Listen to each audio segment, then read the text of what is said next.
नमस्कार दोस्तों, हम फिर हाजिर हैं कहानी के अगले भाग के साथ। और हाँ, जल्दी अपडेट पाने के लिए और हमसे जुड़े रहने के लिए डिस्क्रिप्शन में दिए गए टेलीग्राम लिंक पर क्लिक करें। दोस्तों, जिस वीडियो पर सबसे ज़्यादा लाइक और कमेंट आते हैं उस कहानी का नेक्स्ट एपिसोड जल्दी अपलोड किया जाता है। इसलिए जो कहानी पसंद आए उसे लाइक ज़रूर किया करें ताकि आपको नेक्स्ट एपिसोड जल्दी मिल सके। अब आगे, अध्याय 207 प्रशिक्षु। वह अपना सिर नहीं झुकाएगा और किन लियांग का दंपति भी अपना सिर नहीं झुकाएगा। कठोर शब्दों में कहें तो बड़े भाई के 2 बेटे और 1 बेटी हैं, सभी बड़े हो गए हैं। आजकल ये कहना गलत नहीं होगा कि उनमें से प्रत्येक के पास बड़ी उपलब्धियां हैं, लेकिन कारखाने में काम करके कमाई करना पहले से ही औसत व्यक्ति से कहीं बेहतर है। हालांकि किनवेन की नौकरी पक्की है, लेकिन उसकी शादी को 2 साल हो गए हैं और उसे कोई बच्चा नहीं है। खेती के लिए वह हमेशा किन लियांग के परिवार की मदद पर निर्भर रहता है। गांव में जनशक्ति ही ताकत है। इसके अलावा दोनों दंपति का स्वभाव कुछ हद तक एक जैसा है। भले ही सबसे बड़ा भाई अभी भी भाईचारे के स्नेह की परवाह करता हो, लेकिन मेरा अनुमान है कि सबसे बड़ी भाभी कभी भी आसानी से जाने नहीं देगी। लिन चुक्सिया ने अनुमान लगाया कि यह मामला आसानी से नहीं सुलझेगा, लेकिन इसका उससे कोई लेना देना नहीं था। लिहुआ इन दिनों आराम कर रही है, बाकी लोगों से भी कहो कि वे भी छुट्टी न लें। मैंने घोषणा की है कि महीने के अंत में ओवरटाइम का भुगतान किया जाएगा। जब वह अपनी बात समाप्त कर रही थी तो उसकी नज़र कोने में खड़े एक बिखरे दाढ़ी वाले युवक पर पड़ी। उस आदमी की न केवल आधी दाढ़ी बड़ी हुई थी, बल्कि उसकी त्वचा भी औसत से अधिक काली थी। लिन चुक्सिया का ध्यान उसकी उपस्थिति की ओर नहीं, बल्कि इस तथ्य की ओर आकर्षित हुआ कि वह आदमी बिना कुछ खाए कोने में बैठा रहता था और हमेशा लॉबी में ग्राहकों को देखता रहता था, यहाँ तक कि उसे और झांग गुइलान को भी। झांग गुइलान ने उस आदमी की ओर देखते हुए अपनी आवाज़ थोड़ी धीमी कर ली। ये वही आदमी है जो हमारी बन की दुकान पर यह पूछने आया था कि क्या हम प्रशिक्षु लेंगे। पहले तुम्हारे बड़े भाई ने उसे टाल दिया था, लेकिन किसे पता था कि वह इतना जिद करेगा। आज फिर आ गया और आधे दिन से यहीं बैठा है। तुम्हारे भाई और मुझे दोनों को शक है कि वह किसी और बन की दुकान से भेजा गया जासूस है जो बस हमारी स्टीम्ड बन की रेसिपी लेने की कोशिश कर रहा है। लिन चुक्सिया मुस्कुराए और झांग गुइलान को आश्वस्त करते हुए कहा, यह इतना अतिशयोक्तिपूर्ण नहीं है, मुझे जाकर देखने दो।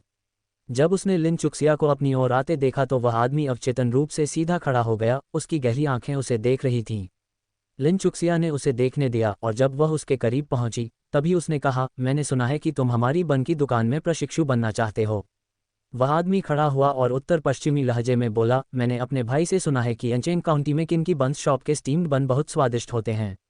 मैं भी एक बंस शॉप खोलने की योजना बना रहा हूं और मेरे भाई ने मुझे यहां आकर यह काम सीखने की सलाह दी है।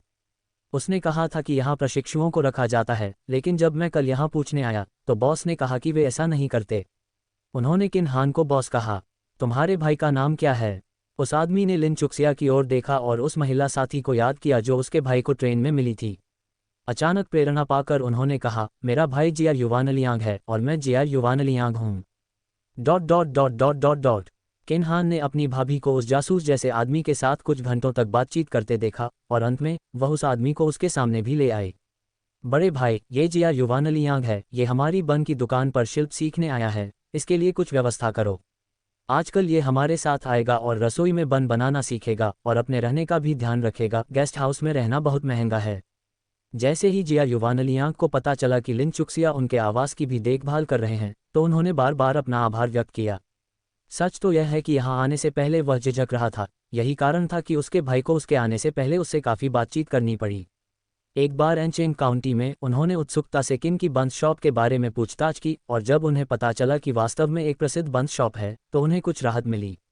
हालांकि कल बन की दुकान पर मालिक से पूछताछ करने के बाद उन्हें ऐसा महसूस हुआ जैसे उन पर ठंडे पानी की एक बाल्टी डाल दी गई हो।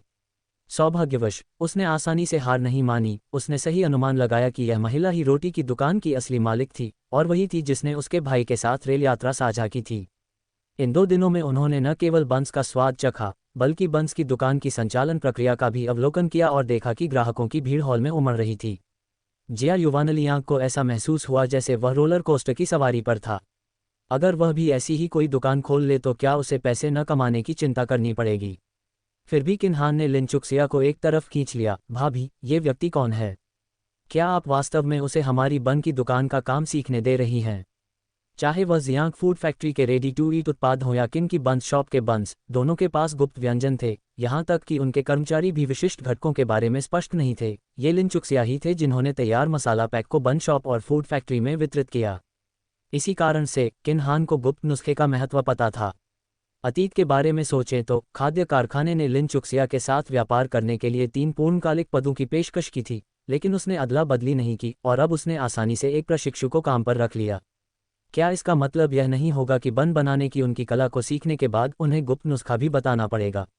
किन हान ने फिर से पास खड़े आदमी की ओर देखा। अगर वह आदमी छोटा न होता और उसकी त्वचा काली न होती, अगर वह इतना मैला कुचैला न दिखता और उसके पास कोई विशेष लाभ न होता, तो किन हान ने ऐसा सोचा होता? लिन चुक्सिया ने उसे आश्वस्त करने वाली मुस्कान दी, फिर पहले जिया युवानलियांग की ओर मुड़े। पहले अपना सामान व्यवस्थित कर लो, दुकान में थोड़ी देर में भीड़ कम हो जाएगी, मैं किसी को भेजकर तुम्हें स्टाफ छात्रावास में ले जाऊंगा। जिया युवानलियांग का सारा सामान अभी भी गेस्ट हाउस में ही था। उसने तुरंत ऊंची आवाज में जवाब दिया, ठीक है। वैसे आप यात्रा के कारण थके हुए लग रहे हैं, जब सुविधा हो तो थोड़ा साफ सफाई कर लीजिए। चूंकि हम खाद्य व्यवसाय में हैं, इसलिए हर समय व्यक्तिगत स्वच्छता बनाए रखना महत्वपूर्ण है। अपने आप को इतना अस्त व्यस्त रखना अस्वीकार्य है। जिया युवानलियांग मुस्कुराया, उसके सफ़ेद दांत उसकी काली त्वचा से टकरा रहे थे। वह थोड़ा शर्मिंदा लग रहा था। मैं जल्दी में था, ट्रेन से उतरने के बाद मैंने साफ सफाई नहीं की। चिंता मत करो बॉस, मैं वापस आकर नहा लूंगा और दाढ़ी बना लूंगा। लिन चुक्सिया ने सिर हिलाया और उसे जाते हुए देखा, फिर प्रशिक्षु मामले पर चर्चा करने के लिए किन हान और झांग गुइलान को बुलाया। शुरुआत में उसने फ्रेंचाइजिंग के जरिए किन बंस शॉप को पूरे देश में फैलाने के बारे में सोचा, लेकिन मौजूदा सामाजिक हालात को देखते हुए ऊंची फ्रेंचाइजिंग फीस बिल्कुल भी कारगर नहीं थी और फ्रेंचाइजिंग फीस लिए बिना उसके हितों की रक्षा नहीं हो सकती थी। इसलिए लिन चुक्सिया ने एक समझौते के बारे में सोचा।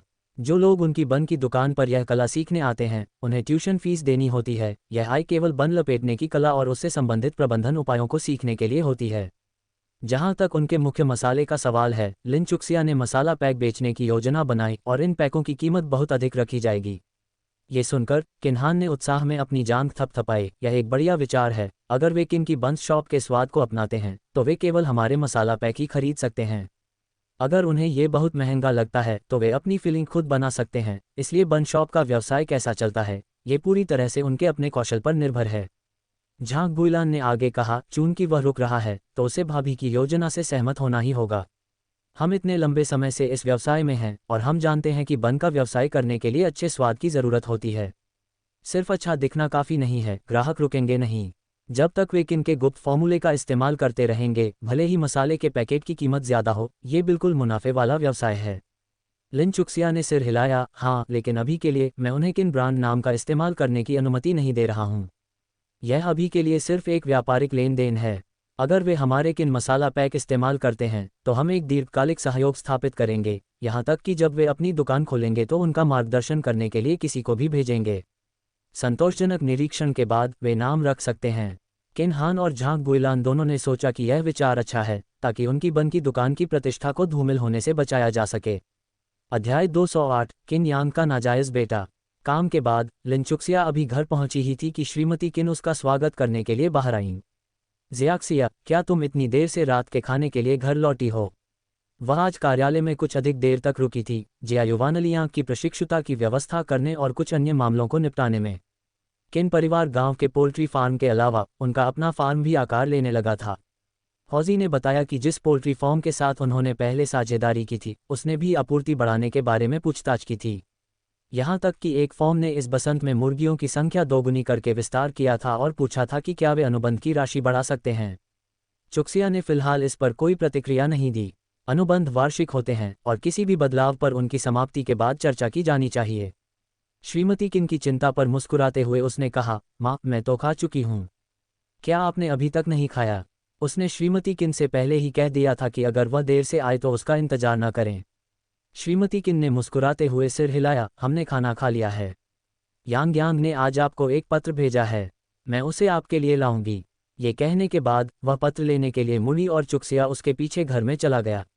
एक मोटे लिफाफे में उसने कितना कुछ लिखा था। श्रीमती किन के संकोच भरे भाव को देखकर, क्या कुछ और भी है माँ? बात तुम्हारे बड़े भाई की पत्नी लिहुआ की है। सुना है उसकी पार्टनर ने इस्तीफा दे दिया है। तुम्हारी भाभी आ जाई थी और काफ़ी देर तक मुझसे शिकायत करती रहीं। लगता है लिहुआ शुरू में उसके बन शॉप में काम करने की ओर आकर्षित हुई थी, ये सोचकर कि साथ काम करने से ज़िंदगी आसान हो जाएगी। अब जब कई जून ने नौकरी छोड़ दी है, तो लिहुआ देहात में खेती नहीं करना चाहती। काफ़ी मान मनोबल के बाद वह चाहती थी कि मैं तुमसे पूछूं कि क्या कई जून वहाँ काम जारी रख सकती है। मुझे समझ नहीं आ रहा कि मामला क्या है। मैंने उससे कहा था कि तुम्हारे वापस आने का इंतजार करो, फिर मैं तुमसे पूछूंगा। यह मुद्दा फिर से। चुक्सिया को पहले ही पता चल गया था कि लिहुआ के मन में क्या है। माँ, अगर मेरी भाभी फिर से आपके पास आती हैं तो आप कह सकती हैं कि कई जून ने स्वेच्छा से इस्तीफा दे दिया है और बन शॉप ने उन्हें काम करने से नहीं रोका। अगर वह वापस आना चाहते हैं तो ये देखते हुए कि वह जल्द ही परिवार का हिस्सा बन जाएंगे, वह सीधे फैक्ट्री निदेशक सू के पास काम पर रिपोर्ट करने जा सकते हैं। कई जून काम जारी रख पाएगी या नहीं, यह असल में उस पर निर्भर नहीं है। मुफ्त में मदद करना ठीक है, सास को चिंता नहीं करनी चाहिए। शायद भाभी को ये समझ में नहीं आ रहा कि ऐसा करना अच्छी बात नहीं है। उसकी बातें सुनकर श्रीमती किन आश्वस्त और भावुक हो गईं। उसकी बहू शादी के बाद से ही किन परिवार के प्रति विचारशील रही थी, इस जगह को अपना घर मानती थी और उन्हें अपना बुजुर्ग मानती थी, हमेशा उनके लाभ के बारे में सोचती थी। चाहे लिहुआ ने पहले काम शुरू किया हो या अब, एक सास के रूप में उसे कभी भी दूसरों के सामने मुश्किल स्थिति में नहीं डाला गया था। माँ जानती है। जल्दी से कमरे में वापस जाओ और देखो यांग्यांग ने क्या लिखा है।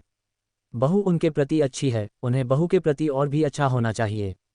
चुक्सिया अपने कमरे में वापस आए, अपना बैग एक तरफ रख दिया और डेस्क पर बैठ गई तथा पत्र पढ़ने के लिए लैंप जला दिया।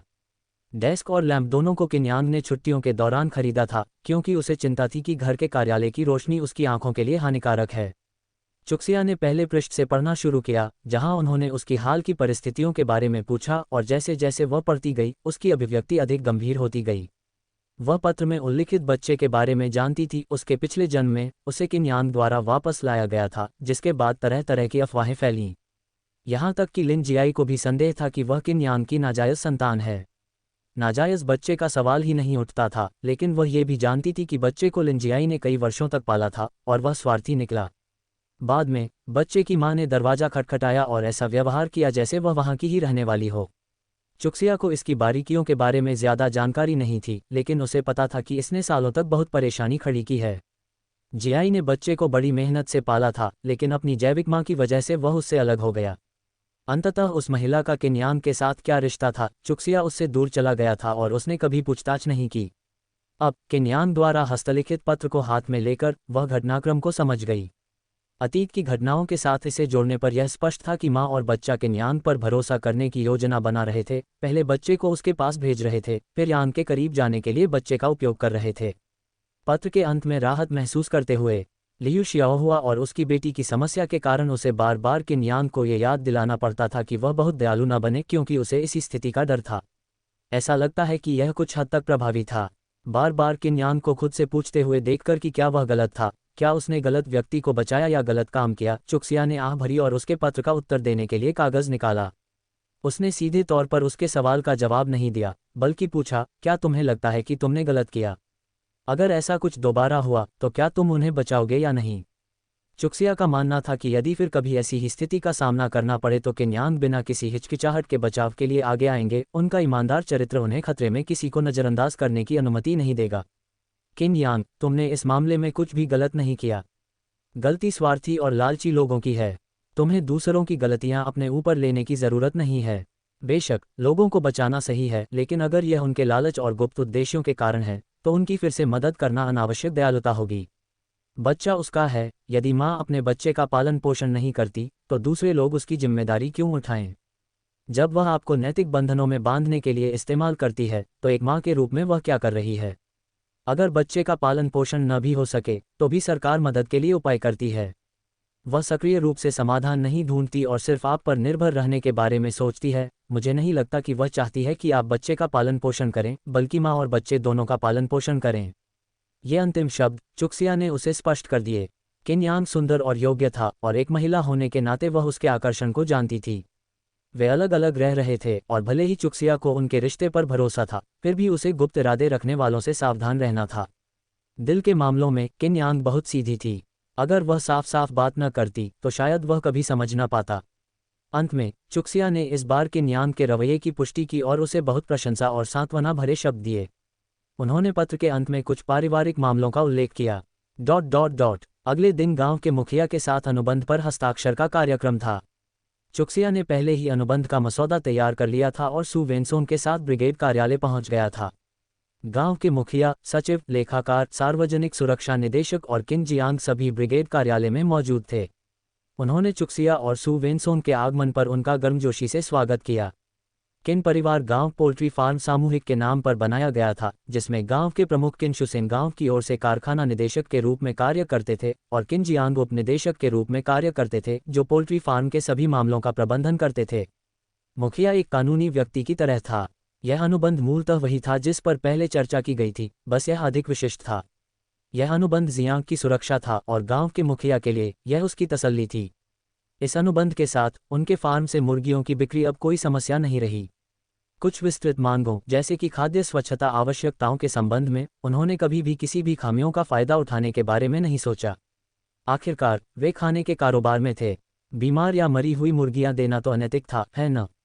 इस प्रकार गांव के कार्यकर्ताओं ने बिना किसी आपत्ति के अनुबंध की समीक्षा की और उस पर तुरंत हस्ताक्षर कर दिए गए। अध्याय 209 सुअर फार्म में निवेश। अनुबंध पर हस्ताक्षर करने के बाद गांव के मुखिया ने लिन चुक्सिया और सू वेनसोन को अपने घर पर भोजन के लिए आमंत्रित किया। ये गांव का मुखिया मेजबान नहीं था। उस समय आसपास बहुत कम रेस्तरां थे और चाहे मेहमान साथी गांव वाले हों या शहर के अधिकारी, भोजन की व्यवस्था अंततः घर पर ही की जाती थी। बेशक भोजन की लागत अभी भी सार्वजनिक निधि से ही वहन की जाती थी। खाने की मेज पर गांव का मुखिया बहुत खुश हुआ और उसने लिन चुक्सिया की इतनी तारीफ की कि बगल में बैठे किन जियांग को कुछ शर्मिंदगी महसूस हुई। लेकिन अपने चचेरे भाई को देखकर लिन चुक्सिया के चेहरे पर मुस्कान थी और वह अपनी प्रतिक्रिया देने में निपुण थे। वास्तव में इस कहावत को चरितार्थ कर रहे थे, लोगों से उनकी अपनी भाषा में बात करें, भूत से भूत की भाषा में बात करें। इससे उसे और अधिक गंभीर चिंतन करने की प्रेरणा मिली, क्योंकि उसने चुपचाप सीखा कि लिन चुक्सिया परिस्थितियों को कैसे संभालता है। जब चापलूसी का मामला शांत हो गया तो गांव के मुखिया ने सुअर पालन के उद्यम का मुद्दा भी उठाया। उनके लिए सुअर पालन चुनौतीपूर्ण नहीं था, बल्कि बिक्री चैनल चुनौतीपूर्ण थे। लिन चुक्सिया को किन जियांग ने पहले ही आगाह कर दिया था और उसने बातचीत का हास्यपूर्ण ढंग से जवाब देते हुए तैयारी कर ली थी। चाचा किन, आपकी महत्वाकांक्षाएं बढ़ती ही जा रही हैं, लेकिन किन परिवार गांव के लोग भाग्यशाली हैं कि उन्हें आप जैसा गांव प्रमुख मिला है। किन शुसेन को लिन चुक्सिया से बात करने में बहुत आनंद आता था। इतना बड़ा कारखाना स्थापित करने के बाद भी उनमें कोई अहंकार नहीं था और उनकी बातचीत भी सुनने में सुखद थी। अब उसके चेहरे पर मुस्कान थी, गुलदाउदी की तरह खिली हुई। उसने हाथ हिलाकर कहा, अरे देखो ना लड़की, भाग्य की बातें कर रही हो। असल में तुम्हारी सोच ने ही मुझे प्रेरित किया था। गांव वाले अपनी जमीन पर सोने की डली नहीं उगा सकते। अब जब बाजार खुल गए हैं, राष्ट्रीय नीतियों के अनुरूप व्यक्तिगत उद्यमिता के साथ अगर एक अकेला परिवार करोड़पति बन सकता है, तो हमारा गांव एक सामूहिक परिवार क्यों नहीं बन सकता? बेशक ये हो सकता है, लिन चुक्सिया ने बिना किसी हिचकिचाहट के उत्तर दिया। आप जैसे गांव के मुखिया के साथ किन परिवार गांव का हर घर भविष्य में करोड़पति होगा? तो फिर तय कर लेते हैं। जैसे ही गांव के सुअर फार्म के सुअर बिकने के लिए तैयार हो जाएंगे, हम जियांग के साथ मिलकर प्रोसेसिंग का काम शुरू कर देंगे। निश्चिंत रहो चाचा, तुम सबको धोखा देने के लिए कुछ भी नहीं करेंगे। सुअर के मांस की गुणवत्ता तुम्हारी फैक्ट्री तय करेगी और अगर वह मानक के अनुरूप नहीं हुआ तो चाचा बिना कुछ कहे उसे ले जाएंगे। किन शुसेन ने भी इस बारे में सोच विचार किया था। लिन चुक्सिया उनके काम में हाथ बटाती थी और उनके परिवार का पूरा ध्यान रखती थी। फैक्ट्री बन जाने के बाद उसने यूफेक को अधिकारी भी बना दिया, इसलिए गांव के लिए काम करने के बावजूद वह उसे धोखा नहीं दे सकता था। हालांकि लिन चुक्सिया मुस्कुराए और बारीकियों पर ध्यान केंद्रित किया। मुझे पता है कि चाचा मुझ पर भरोसा करते हैं और मैं भी चाचा पर भरोसा करता हूं। लेकिन अगर यह सचमुच मानकों पर खरा नहीं उतरता तो आप उन्हें कहां ले जाने की योजना बना रहे हैं? एक पूरे सुअर फार्म के बराबर सुअर कोई छोटी रकम नहीं है। किसी भी काम में जोखिम तो होता ही है। किन शुसेन एक अच्छे ग्राम प्रधान थे, लेकिन इस साल वे एक के बाद एक कई सुविधाएं बनवा रहे हैं। जियांग के सहयोग के बावजूद अगर कोई समस्या आती है तो उनके जैसा ग्राम प्रधान अकेले जिम्मेदारी नहीं उठा सकता। चलो मुर्गी फार्म की बात ही न करें, सिर्फ सुअर फार्म के लिए ही भारी प्रारंभिक निवेश की आवश्यकता होती है ना? मुझे याद है कि जियांग की जमीन की खरीद से मिले पैसे मुर्गी फार्म बनाने में लगे थे। लिन चुक्सिया वास्तव में उसके प्रति विचारशील था।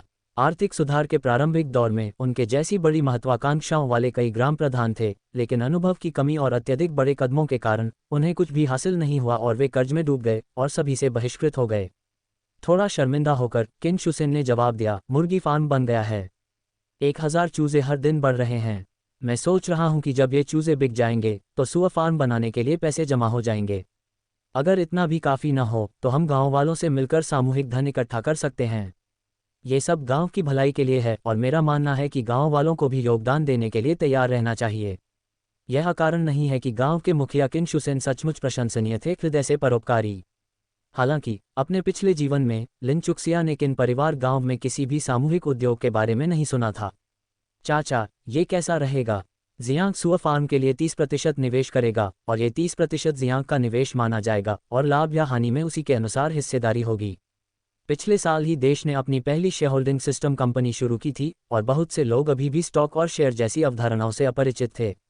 लिन चुक्सिया ने इसे सरल शब्दों में समझाने का फैसला किया। किन शुसेन की आंखें चमक उठीं। वह धन जुटाने से नहीं डरते थे, उन्हें डर था कि यदि फैक्ट्री को कुछ हो गया तो वह पैसा फटे बुलबुले की तरह गायब हो जाएगा। यह कोई छोटी रकम नहीं थी, ऐसी स्थिति में उसकी मृत्यु भी पूरे गांव के लिए प्रायश्चित करने के लिए पर्याप्त नहीं होती।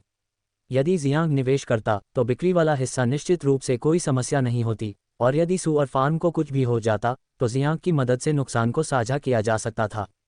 सबसे महत्वपूर्ण बात यह थी कि किन शुसेन को लिन चुक्सिया पर भरोसा था। जब तक लिन चुक्सिया सुअर फार्म में निवेश करता रहेगा, सुअर फार्म के लिए यह अप्रत्याशित घटना घटित होने की संभावना बहुत कम थी। किन शुसेन ने सचिव की ओर देखा और दोनों ने एक दूसरे की नज़रों से एक दूसरे के इरादे लगभग तुरंत ही समझ लिए। तो फिर ये तय हो गया, लिन, तुम किन परिवार गांव के लिए एक वास्तविक जीवन रक्षक हो। उनके शब्द वाकई सच्चे थे। हालांकि उनका गांव पीढ़ी दर पीढ़ी सब्जियों की खेती पर निर्भर रहा है, लेकिन बाजार बहुत तेजी से बदल रहा था। इस साल की मिसाल लीजिए, पहली छमाही में सब्जियों के दाम अच्छे थे, लेकिन दूसरी छमाही आते आते मानो आधी साल की सारी मेहनत बेकार चली गई। बाजार अर्थव्यवस्था के युग में ये बिल्कुल स्पष्ट है कि किसानों को क्या उगाना चाहिए और क्या नहीं। अब जब किसानों को ज़मीन आवंटित कर दी गई है तो वे क्या बोते हैं यह उन पर निर्भर करता है। लेकिन जब रोपाई का मौसम आता है तो ये पत्थरों को टिटोलकर नदी पार करने जैसा होता है। क्या बोना है ये सब किस्मत पर निर्भर करता है। उदाहरण के लिए हरी फलियों को ही लीजिए। हर गड्ढे में बीज बोना, अंकुर निकलने की उम्मीद करना, पानी देना और खाद डालना, जो मुफ्त नहीं है। जब वे आधा फुट लंबे हो जाएं तो उनमें डंडे डालने पड़ते हैं। बांस के डंडों के एक बंडल की कीमत कितनी होती है। फलियां उगने के बाद रोग और कीट नियंत्रण की आवश्यकता होती है, जिसके लिए 2 बार कीटनाशकों का छिड़काव करना पड़ता है। इन सब पर पैसा खर्च होता है। और फिर भी 1 पाउंड हरी फलियां 5 सेंट में बिकती हैं। जितनी अच्छी पैदावार उतनी ही कम कीमत। अंत में खंभों के लिए दिया गया पैसा भी वापस नहीं मिल पाता। बूढ़े किसान अपनी जीविका के लिए ज़मीन पर निर्भर हैं। हाल के वर्षों में दूसरे गांवों के ग्रामीणों ने भी सब्जियों की खेती शुरू कर दी है, जिससे किन परिवार गांव का लाभ खत्म हो गया है और बाजार में आए बदलावों से ये सबसे ज़्यादा प्रभावित गांवों में से एक बन गया है। मैंने सुना है कि काउंटी के सब्जी स्टॉल भी बंद होने वाले हैं। अगर ऐसा है तो सब्जी किसानों का भविष्य क्या होगा। अब स्थिति बेहतर होती दिख रही है। गांव में एक मुर्गी फार्म और एक सुअर फार्म भी बनने वाला है तथा गांव के कई लोग जियांग फूड फैक्ट्री में काम कर रहे हैं। किन शुसेन को सचमुच एक उज्ज्वल भविष्य दिखाई देता है। भोजन समाप्त होने और सब कुछ पर चर्चा करने के बाद गांव के मुखिया ने लिन चुक्सिया और सू वेनसोन को घर से बाहर विदा किया और किन जियांग से विशेष अनुरोध किया कि वह लिन चुक्सिया और फैक्ट्री निदेशक सू के साथ थोड़ा आगे तक चले। किन जियांग ने असहायता से मुस्कुराते हुए गांव के मुखिया की बात मान ली और लिन चुक्सिया और सू वेनसोन को विदाई दी। गांव के मुखिया की अच्छी तरह से क्रियान्वित योजनाओं से यह बात सभी के लिए स्पष्ट थी। फिर भी इन कई मौकों के बाद सबको पता चल गया कि हालांकि गांव के मुखिया की अपनी छोटी मोटी योजनाएं थीं, लेकिन वह सचमुच गांव वालों के हित में सोचते थे। किसी को कोई आपत्ति नहीं थी, बल्कि लोग बूढ़े गांव के मुखिया को अपना मानने लगे थे। मुर्गी फार्म से मुर्गियां कब बिक्री के लिए तैयार होंगी। गांव के मुखिया का घर गांव के किनारे पर स्थित था, जहां से किन परिवार गांव के मुर्गी फार्म को देखा जा सकता था। जियांग फूड फैक्ट्री की ज़रूरतों के मुताबिक ये लगभग 70 से 80 दिनों में तैयार हो जाने चाहिए। फैक्ट्री में मौजूद 1000 मुर्गियां अब आधी बड़ी हो चुकी हैं और लगभग 40 दिनों में वे लगभग तैयार हो जाएंगी। हमने पहले ही एक अलग कॉप में पालने के लिए 1000 और चूज़ों को लाने का इंतजाम कर लिया है। आजकल लोगों के जीवन का मानक बस पेट भर खाना था, खुले में घूमने और जंगली जीवन जैसी चीज़ों पर ज़्यादा जोर नहीं था। किन परिवार गांव के मुर्गी फार्म, जिनमें लिन चुक्सिया का अपना फार्म भी शामिल था, मांस के लिए शुद्ध नस्ल की भारी नस्ल की मुर्गियां पालते थे। अध्याय 210, मसाले के 2 पैकेट गायब। यह मुर्गी की नस्ल जल्दी परिपक्व हो जाती है और इसका मांस कोमल होता है, जिसके कारण यह वर्तमान बाजार में बहुत लोकप्रिय है। इसके विपरीत हमारे घर में खुले में घूमने वाले स्थानीय मुर्गों को उतना पसंद नहीं किया जाता। लिन चुक्सिया को सभी पोल्ट्री फार्मों को अनाज और घास फीड का उपयोग करने की आवश्यकता थी और परिपक्वता का समय कम नहीं था, 70 से 80 दिन पहले से ही काफ़ी अच्छा था। उन्हें याद आया कि बाद में मुर्गी के भोजन और हार्मोन के प्रयोग से ये ब्रॉयलर मुर्गियां 40 से 50 दिनों में तैयार हो जाती थीं, यानी समय लगभग आधा रह जाता था। हालांकि ऐसा चिकन मांस स्वास्थ्यवर्धक नहीं था। जीवन भर खाद्य व्यवसाय में रहने के कारण लिन चुक्सिया को विज्ञान और क्रूर प्रथाओं से सबसे ज़्यादा नफरत थी। इसलिए उन्होंने अपना स्वयं का पोल्ट्री फार्म स्थापित किया, जो किन परिवार गांव के पोल्ट्री और सुअर फार्मों का समर्थन करता है, जिसका उद्देश्य स्रोत से भोजन की गुणवत्ता की गारंटी देना है।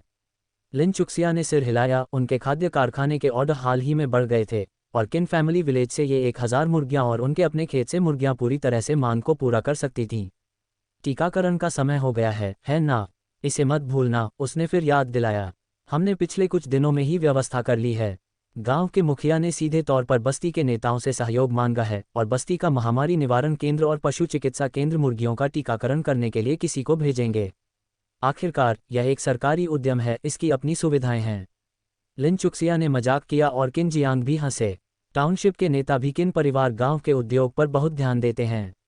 उन्होंने किन परिवार गांव को एक आदर्श के रूप में स्थापित किया है। टाउनशिप की पिछली बैठक में गांव के मुखिया ने विशेष रूप से मुझे बुलाया था। उन्होंने लिन चुक्सिया और सू वेनसोंग की ओर देखा। दरअसल गांव के मुखिया भी जियांग के नेताओं को आमंत्रित करना चाहते थे, लेकिन उन्हें इसका उल्लेख करने में असहजता महसूस हुई। इसमें असहज महसूस करने की क्या बात है? यदि अगली बार ऐसा कोई अच्छा अवसर मिले तो गांव के मुखिया को इसके बारे में बता देना। आजकल सरकार का ध्यान आकर्षित करने वाले व्यक्तिगत उद्यमों को बहुत लाभ हो सकता है। किन जियांग को भी चिंता थी कि लिन चुक्सिया सहमत नहीं होंगे, ठीक वैसे ही जैसे गांव के मुखिया को चिंता थी। आखिरकार यह एक निजी उद्यम है और अच्छी प्रतिष्ठा पाने के लिए इसका फायदा उठाने वाला गांव हमेशा थोड़ा बेशर्म लगता है। लिन चुक्सिया की इतनी उदारता से प्रतिक्रिया सुनकर वह भी मुस्कुराया। ठीक है, मैं इसे याद रखूंगा। तीसरे भाई, हम एक परिवार हैं। पोल्ट्री फार्म से जुड़े किसी भी मामले में या किसी भी निजी मामले में आप मुझसे सीधे बात कर सकते हैं। भले ही किन यांग घर पर न हो, हम फिर भी परिवार हैं और हम मिलकर समस्याओं पर चर्चा और समाधान कर सकते हैं। वह जानती थी कि किन परिवार के भाई बहन अक्सर उससे सीधे संपर्क करने में असहज महसूस करते थे। किन जियांग ने लिन चुक्सिया की ओर कृतज्ञता भरी आंखों से देखा और सिर हिलाकर कहा, ठीक है। वह समझ गया था कि फैक्ट्री के डिप्टी मैनेजर के तौर पर उसकी यह स्थिति लिन चुक्सिया के प्रभाव की बदौलत ही है। अब जब लिन चुक्सिया ने इस तरह बात की थी तो वह उसे पोल्ट्री फार्म में और यहाँ तक कि गांव के कार्यकर्ताओं के सामने भी डटे रहने का आत्मविश्वास दे रही थी। तो फिर बात तय हो गई। देर हो रही है, चलो वापस चलें। किन जियांग को पोल्ट्री फार्म जाना था और poultry farm Jiang food factory के विपरीत दिशा में था। लिन चुक्सिया और सू वेनसोंग सीधे जियांग फूड फैक्ट्री गए। लिन चुक्सिया ने सबसे पहले कार्यशाला में कामगारों के प्रदर्शन का निरीक्षण किया। शुरू से ही उनके खाद्य कारखाने की इमारतों को बड़े पैमाने को ध्यान में रखकर डिज़ाइन किया गया था और वर्तमान में उनमें से केवल 1/3 का ही उपयोग हो रहा था। शेष स्थान अभी भी खाली थे, जिन्हें भविष्य में आवंटन के लिए आरक्षित रखा गया था, जब खाद्य कारखाने में उत्पादन का विस्तार किया जाएगा। कार्यशाला में घूमने के बाद लिन चुक्सिया ने हाल के ऑर्डर और खातों की जांच करने के लिए सू वेनसोंग के कार्यालय का दौरा किया। सुअर फार्म का आकार अभी तय नहीं हुआ है, लेकिन मुझे लगता है कि यह बहुत छोटा नहीं होगा। बाद में देखते हैं कि जियांग की तरफ से कितना पैसा इकट्ठा हो पाता है। सू वेनसोंग ने हल्की मुस्कान के साथ उसकी ओर देखा। मुझे डर है कि सुअर फार्म का आकार अंततः आप पर निर्भर करेगा, है ना? वह लिन चुक्सिया को बहुत अच्छी तरह जानता था। अगर वह इसमें शामिल होना चाहती तो छोटे स्तर पर नहीं। लिन चुक्सिया ने उसे एक अनुमोदन भरी नज़र से देखा। आप मुझे अच्छी तरह से जानते हैं। सुअर पालन मुर्गी पालन से भी ज़्यादा मुनाफा देता है और उसे इसकी चिंता करने की ज़रूरत नहीं है। उसे बस थोड़ा पैसा निवेश करना है और फिर आराम से बैठकर लाभांश का इंतज़ार करना है। क्यों नहीं? ठीक है। लैनलान के साथ शादी की तैयारियां कैसी चल रही हैं? क्या तुम्हें शादी की तैयारियों पर ध्यान केंद्रित करने के लिए मुझे कुछ दिन की छुट्टी चाहिए? सू वेनसोंग और सुन लानलान की शादी की तारीख अगले महीने की शुरुआत में तय हो चुकी है, फिर भी दोनों ऐसे व्यवहार कर रहे हैं जैसे कुछ हो ही न रहा हो। सुन लानलान अभी भी बन शॉप में व्यस्त है और सू वेनसोंग ने एक दिन भी काम नहीं छोड़ा है। सन लानलन के लिए चीज़ों को संभालना आसान है। 3 सन ब्रदर्स के अलावा श्री सन और श्रीमती सन के साथ पूरा परिवार उसकी मदद कर सकता है। सू वेनसोंग की तरफ से केवल दादी सू हैं और यदि वह स्वयं व्यवस्था नहीं करते हैं तो वह वास्तव में चिंतित हैं कि जब दिन आएगा तो सू वेनसोंग बस अपने कारखाने के 121 वाहन को चलाकर सन लानलान को ले जाएंगे और इसे पूरा कर लेंगे। वह निश्चित रूप से इस बात से सहमत नहीं होगी। सुन लानलान उसकी सबसे अच्छी बहन है और अपनी मां के परिवार के रूप में उसे यह कहने का विश्वास है कि उसकी बहन के साथ अन्याय नहीं किया जा सकता। सू वेनसोंग को पता है कि लिन चुक्सिया किस बात से चिंतित है। अभी के लिए यह आवश्यक नहीं है। श्री लिन, निश्चिंत रहें, मैं लानलान या किसी और के साथ गलत नहीं करूंगा। जब वह अपनी पसंद की लड़की से शादी कर रहा है तो उसे इसकी परवाह कैसे नहीं हो सकती? तो फिर मैं तुम्हारी शादी में शराब पीने के लिए उत्सुक रहूंगा। लेकिन एक बात याद रखना, अगर तुमने लैनलान के साथ बुरा व्यवहार किया तो सन ब्रदर्स चुपचाप नहीं खड़े रहेंगे और न ही मैं। सू वेनसोंग ने असहाय होकर मुस्कुराते हुए कहा, मिस्टर लिन, क्या आप समझते हैं कि उन चाचाओं ने मुझ पर कितना दबाव डाला है? कृपया मुझे छोड़ दीजिए, मुझ पर तंग घेरा बनाने का जादू मत चलाइए। अगर शादी अच्छी तरह से नहीं हुई तो न केवल तीनों चाचा असहमत होंगे बल्कि मेरी दादी भी असहमत होंगी। उसने पहले ही सोच लिया था कि वह जियालियांग, होजी और पैंगयोंगली से कुछ दिनों के लिए मदद मांगेगा। जैसा कि कहावत है, अधिक हाथ से काम आसान होता है और पैसा बोलता है। वह इस वर्ष बचाई गई सारी धनराशि शादी पर खर्च करने की योजना बना रहा है। लिन चुक्सिया को अंततः राहत महसूस हुई। कोई बात नहीं, मुझे सीधे बता देना कि तुम्हें कब छुट्टी लेनी है। जब वे बात कर रहे थे तो कार्यालय के दरवाजे पर दस्तक हुई और मा यंगजी ने दरवाजा धक्का दिया और अंदर आ गई। लिन चुक्सिया को वहां देखकर उसके चेहरे पर तनाव के साथ साथ चिंता भी थी।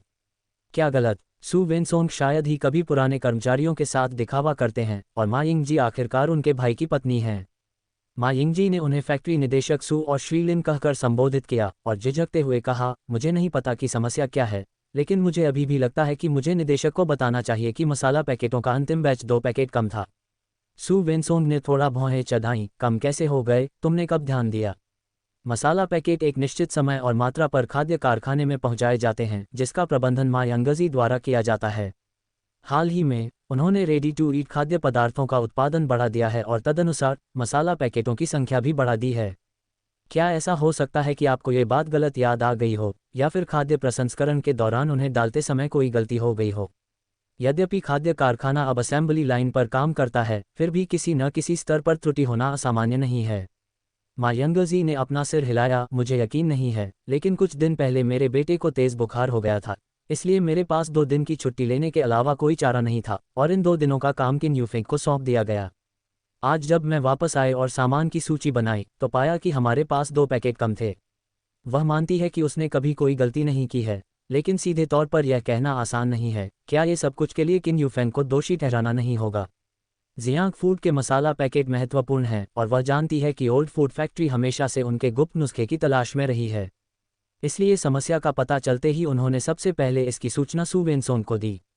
सू वेनसोंग भी चिंतित हो गया और लिन चुक्सिया की ओर देखने लगा। अध्याय 211। क्या हम एक और मूल्य युद्ध में भाग लेने जा रहे हैं? बाद वाला बेपरवाह और हल्का लग रहा था। मसाला पैक वास्तव में उनके पके हुए भोजन के लिए महत्वपूर्ण थे और उनके मसाला पैक में न केवल मसाले थे बल्कि कई पारंपरिक चीनी जड़ी बूटियां भी थीं जो सभी सटीक अनुपात में मिश्रित थीं। उन्होंने सभी कच्चे माल को पाउडर में परिवर्तित कर दिया था, इसलिए भले ही उन्होंने मसाला पैक को सभी के अध्ययन के लिए खुले तौर पर प्रस्तुत किया हो, लेकिन वर्तमान तकनीक के साथ यह अनुमान लगाया गया था कि कोई भी सूत्र के अनुपात को समझ नहीं सकता था। हालांकि यदि ये केवल एक कर्मचारी की गलती होती तो ये ठीक होता, लेकिन यदि खाद्य कारखाने में कोई अंदरूनी व्यक्ति था जिसने उनके मसाला पैक चुराए थे तो इस मुद्दे को गंभीरता से संबोधित करने की आवश्यकता थी। बूढ़े सू, मैं यह मामला आप पर छोड़ रहा हूँ। खाद्य कारखाना अब सू वेनसोंग का क्षेत्र था। इस तरह के एक छोटे से मुद्दे के लिए लिन चुक्सिया के हस्तक्षेप की आवश्यकता नहीं थी, उसे केवल परिणामों की प्रतीक्षा करने की आवश्यकता थी। लेकिन इससे पहले कि वह सू वेनसोंग से कोई खबर सुनती, बन की दुकान पर हंगामा मच गया। उस दिन जब वह बन की दुकान पर पहुंची तो उसने देखा कि किन्हान और झांग गुइलान एक मेज के चारों ओर बैठे हुए पके हुए भोजन की एक प्लेट खा रहे थे। यह क्या है? यद्यपि यह सब पका हुआ भोजन था, लिन चुक्सिया एक नज़र में बता सकती थी कि मेज पर रखी प्लेट किन द्वारा बेची गई प्लेट से अलग थी। आप बिल्कुल सही समय पर आई हैं, भाभी। किन्हान ने पके हुए खाने की प्लेट लिन चुक्सिया की ओर बढ़ा दी। ये सड़क के उस पार ओल्ड फूड फैक्ट्री के बिक्री विभाग से पका हुआ खाना है, इसे चखकर देखिए कि इसका स्वाद कैसा है। लिन चुक्सिया हैरान थी। उसे पता था कि वे पहले भी ओल्ड फूड फैक्ट्री का पका हुआ खाना खा चुके थे, लेकिन फिर भी उसने अपनी चॉपस्टिक उठाई और कोशिश की। ये स्वाद वास्तव में कुछ हद तक हमारे द्वारा पकाए गए भोजन के समान है। लिन चुक्सिया ने अपनी चॉपस्टिक नीचे रख दी और उदासीनता से बोली, मैंने सुना है कि ओल्ड फूड फैक्ट्री ने हाल ही में अपने फॉर्मूले में बदलाव किया है। अपने नए उत्पाद का प्रचार करने के लिए उन्होंने कीमत में 10% की कमी भी कर दी है, जिससे हमारे कई ग्राहक छिटक गए हैं। किन्हान ने स्थिति से खुश न होते हुए आक्रोश से कहा, संशोधित से आपका क्या मतलब है? चाहे वे अपनी प्रोसेसिंग में कितना भी सुधार कर लें, क्या स्वाद हमारे किन के पके हुए खाने से बेहतर हो सकता है? मुझे लगता है कि यह वही पुरानी चाल है। वे ग्राहकों को आकर्षित करने के लिए कीमतों की जंग छेड़ना चाहते हैं। क्या उन्होंने अपना सबक नहीं सीखा? झांग गुइलान के चेहरे पर चिंता स्पष्ट थी। क्या वे हमारे पके हुए भोजन का फॉर्मूला जानने की कोशिश कर रहे हैं? सिर्फ कोशिश ही नहीं, बल्कि एक बात है जिसका जिक्र मैंने अभी तक नहीं किया है। कुछ समय पहले जियांग फूड फैक्ट्री से 2 मसाले के पैकेट गायब हो गए थे। इस स्थिति को देखते हुए ऐसा लगता है कि ओल्ड फूड फैक्ट्री को ये मिल गए हैं और वह हमारे खाने के फॉर्मूले का पता लगाने की कोशिश कर रही है। जैसे ही लिन चुक्सिया ने बोलना समाप्त किया, किन हान ने भौहें चढ़ाईं और देखा, क्या हुआ? क्या मसाले के पैकेट हमेशा सावधानीपूर्वक नहीं संभाले जाते थे? वे कैसे गायब हो सकते हैं? मुझे नहीं पता। सू वेनसोंग पिछले कुछ दिनों से इस मामले से निपट रहे हैं और अभी तक कोई परिणाम नहीं आया है। जरूर किसी ने ही मसाले के पैकेट चुराकर ओल्ड फूड फैक्ट्री को दिए होंगे। ये बेहद निंदनीय है। क्या वह इसके बारे में नहीं सोचती? अगर ओल्ड फूड फैक्ट्री हमारा कारोबार ले लेती है तो आखिरकार हम कर्मचारियों को ही नुकसान होगा। ये शब्द चेन चुनुआ के थे और झांग गुइलान उनसे पूरी तरह सहमत थे। फैक्ट्री सभी को बोनस और लाभ तभी दे सकती है जब उसका व्यवसाय अच्छा चल रहा हो। अगर हम सचमुच अपना व्यवसाय खो देते हैं, बोनस की तो बात ही छोड़िए, अपनी नौकरी बचाए रखना भी अच्छा होगा। मैंने सुना है कि नए साल के दौरान फूड फैक्ट्री को घाटा हुआ और कई कर्मचारियों को छंटनी का सामना करना पड़ा। मुझे लगता है कि हमें गहन जांच करनी चाहिए और पता लगाना चाहिए कि वह निर्दयी व्यक्ति कौन है। चेन चुनुआ दुखी दिखी। लिन चुक्सिया ने उनकी ओर देखा और कहा, जब से जियांग फूड फैक्ट्री की स्थापना हुई है, मा यंगज़ी मसाला पैक की प्रभारी रही हैं। मैंने पहले ही सू वेनसोंग से जांच चलने तक उन्हें ड्यूटी से निलंबित करने के लिए कह दिया है। निलंबित? झांग गुइलान ने थोड़ा भौहें चढ़ाईं। यंगज़ी और उसके पति योंगली हमेशा से अच्छा करते रहे हैं। ये यंगज़ी का काम नहीं होना चाहिए। मा यंगज़ी और पैंग योंगली को उनके शुरुआती कर्मचारियों में से एक कहा जा सकता है। जब वे शहर लौटे ही थे और उनके पास कोई नौकरी नहीं थी, तो उनके पास खाने का भी पक्का इंतजाम नहीं था।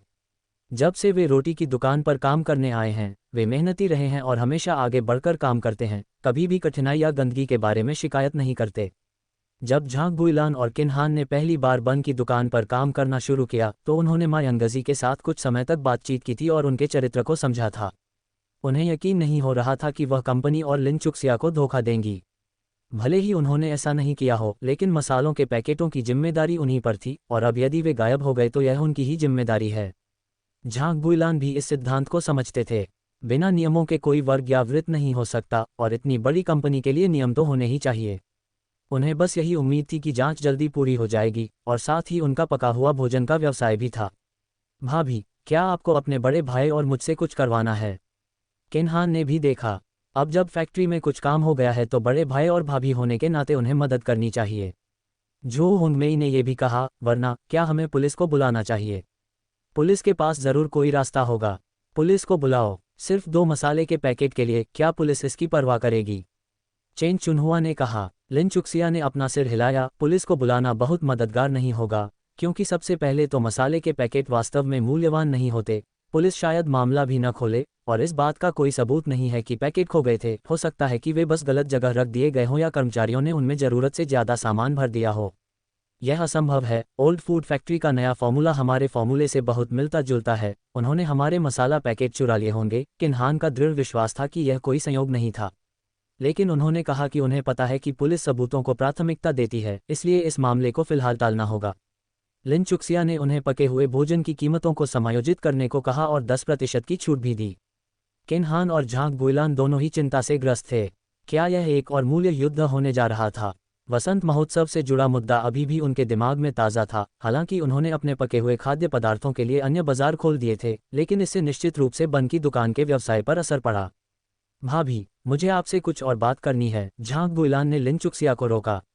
क्या बात है भाभी? बात यह है कि हम अभी भी बाजार स्टेशन से सब्जियां खरीद रहे हैं और आप जानते हैं, किन परिवार गांव में ज़्यादातर सब्जी उगाने वाले किसान हैं। हर घर में सब्जियां उगाई जाती हैं और अगर हम सीधे गांव से खरीदें तो यह बाजार स्टेशन और रात के बाजार से कहीं ज़्यादा सस्ता होगा। वे प्रतिदिन काफ़ी मात्रा में सब्जियां भी खाते हैं। मूल रूप से लीजियान बाजार स्टेशन पर था। झांग गुइलान को पता था कि लीजियान के प्रभाव के कारण लिन चुक्सिया को वहां से सब्जियां भी मिलती हैं। अब जबकि लीजियान का तबादला हो चुका था तो बाजार स्टेशन से सब्जियां लाना व्यर्थ लगने लगा।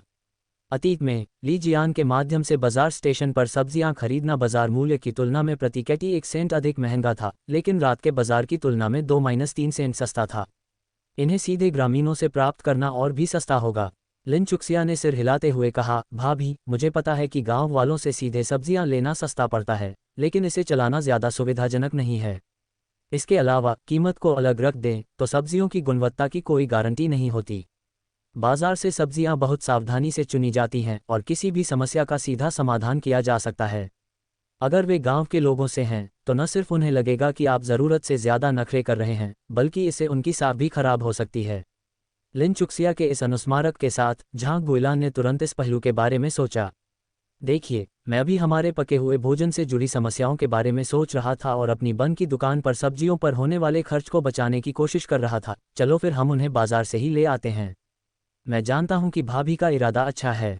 लिन चुक्सिया मुस्कुराई और चेन चुनुआ की दिशा में देखा। जब वह झांग गुइलान के साथ बात कर रही थी तो उसने हमेशा उस दिशा से एक नज़र महसूस की। दरअसल जैसे ही उसकी नज़र चेन चुनुआ से मिली, उसने जल्दी से अपनी नज़रें दूसरी ओर कर लीं। अध्याय 212, तुम्हें लंबी सज़ा काटनी होगी। क्या हुआ? झांग गुइलान ने भी देखा। कुछ नहीं, लिहुआ अभी तक दुकान पर काम करने नहीं आए। इतने दिन हो गए। मैंने सुना है कि उसका और कई जून का झगड़ा चल रहा है। कुछ दिन पहले एक मैचमेकर दोनों परिवारों के बीच शादी की बात करने आया था। लिहुआ चाहती है कि कई जून काम करती रहे और कई जून चाहती है कि लिहुआ अपनी नौकरी छोड़ दे। दोनों में ही झगड़ा चल रहा है, कोई भी मानने को तैयार नहीं है और इसी वजह से शादी में देरी हो रही है। मुझे लगता है कि उनकी शादी और भी मुसीबतें खड़ी करने वाली है। लिन चुक्सिया ने कहा, मैं बाद में कुछ नए लोगों को नौकरी पर रखूंगा। क्या ये सचमुच ज़रूरी है? क्या लिहुआ अभी अपनी शादी की समस्याओं में उलझी हुई नहीं है? शादी की सारी बातें तय हो जाने के बाद क्या वह काम करना जारी नहीं रखेगी? लिहुआ आखिरकार उनकी भतीजी है, उसे सीधे नौकरी से निकालना उचित नहीं होगा, भले ही वह काम पर आने में अनियमित हो। इसके अलावा यदि उन्हें उसकी शिफ्ट के लिए किसी की आवश्यकता भी हो तो एक व्यक्ति ही पर्याप्त होगा, फिर उन्हें दो की आवश्यकता क्यों होगी? एक और बात है, तुम्हारे बड़े भाई नहीं चाहते थे कि मैं तुम्हें बताऊं, लेकिन कुछ दिन पहले लिहुआ तुम्हारे भाई के पास आई थी और चाहती थी कि कई जून यहाँ काम करे। तुम्हारे भाई को कई जून के लिए तुमने जो नौकरी तय की थी उसके बारे में पता है, जिसने स्वेच्छा से नौकरी छोड़ दी थी और उसने उसे साफ मना कर दिया। मुझे शक है कि पिछले कुछ दिनों से वह काम पर नहीं आ रही है क्योंकि वह तुम्हारे भाई से नाराज है।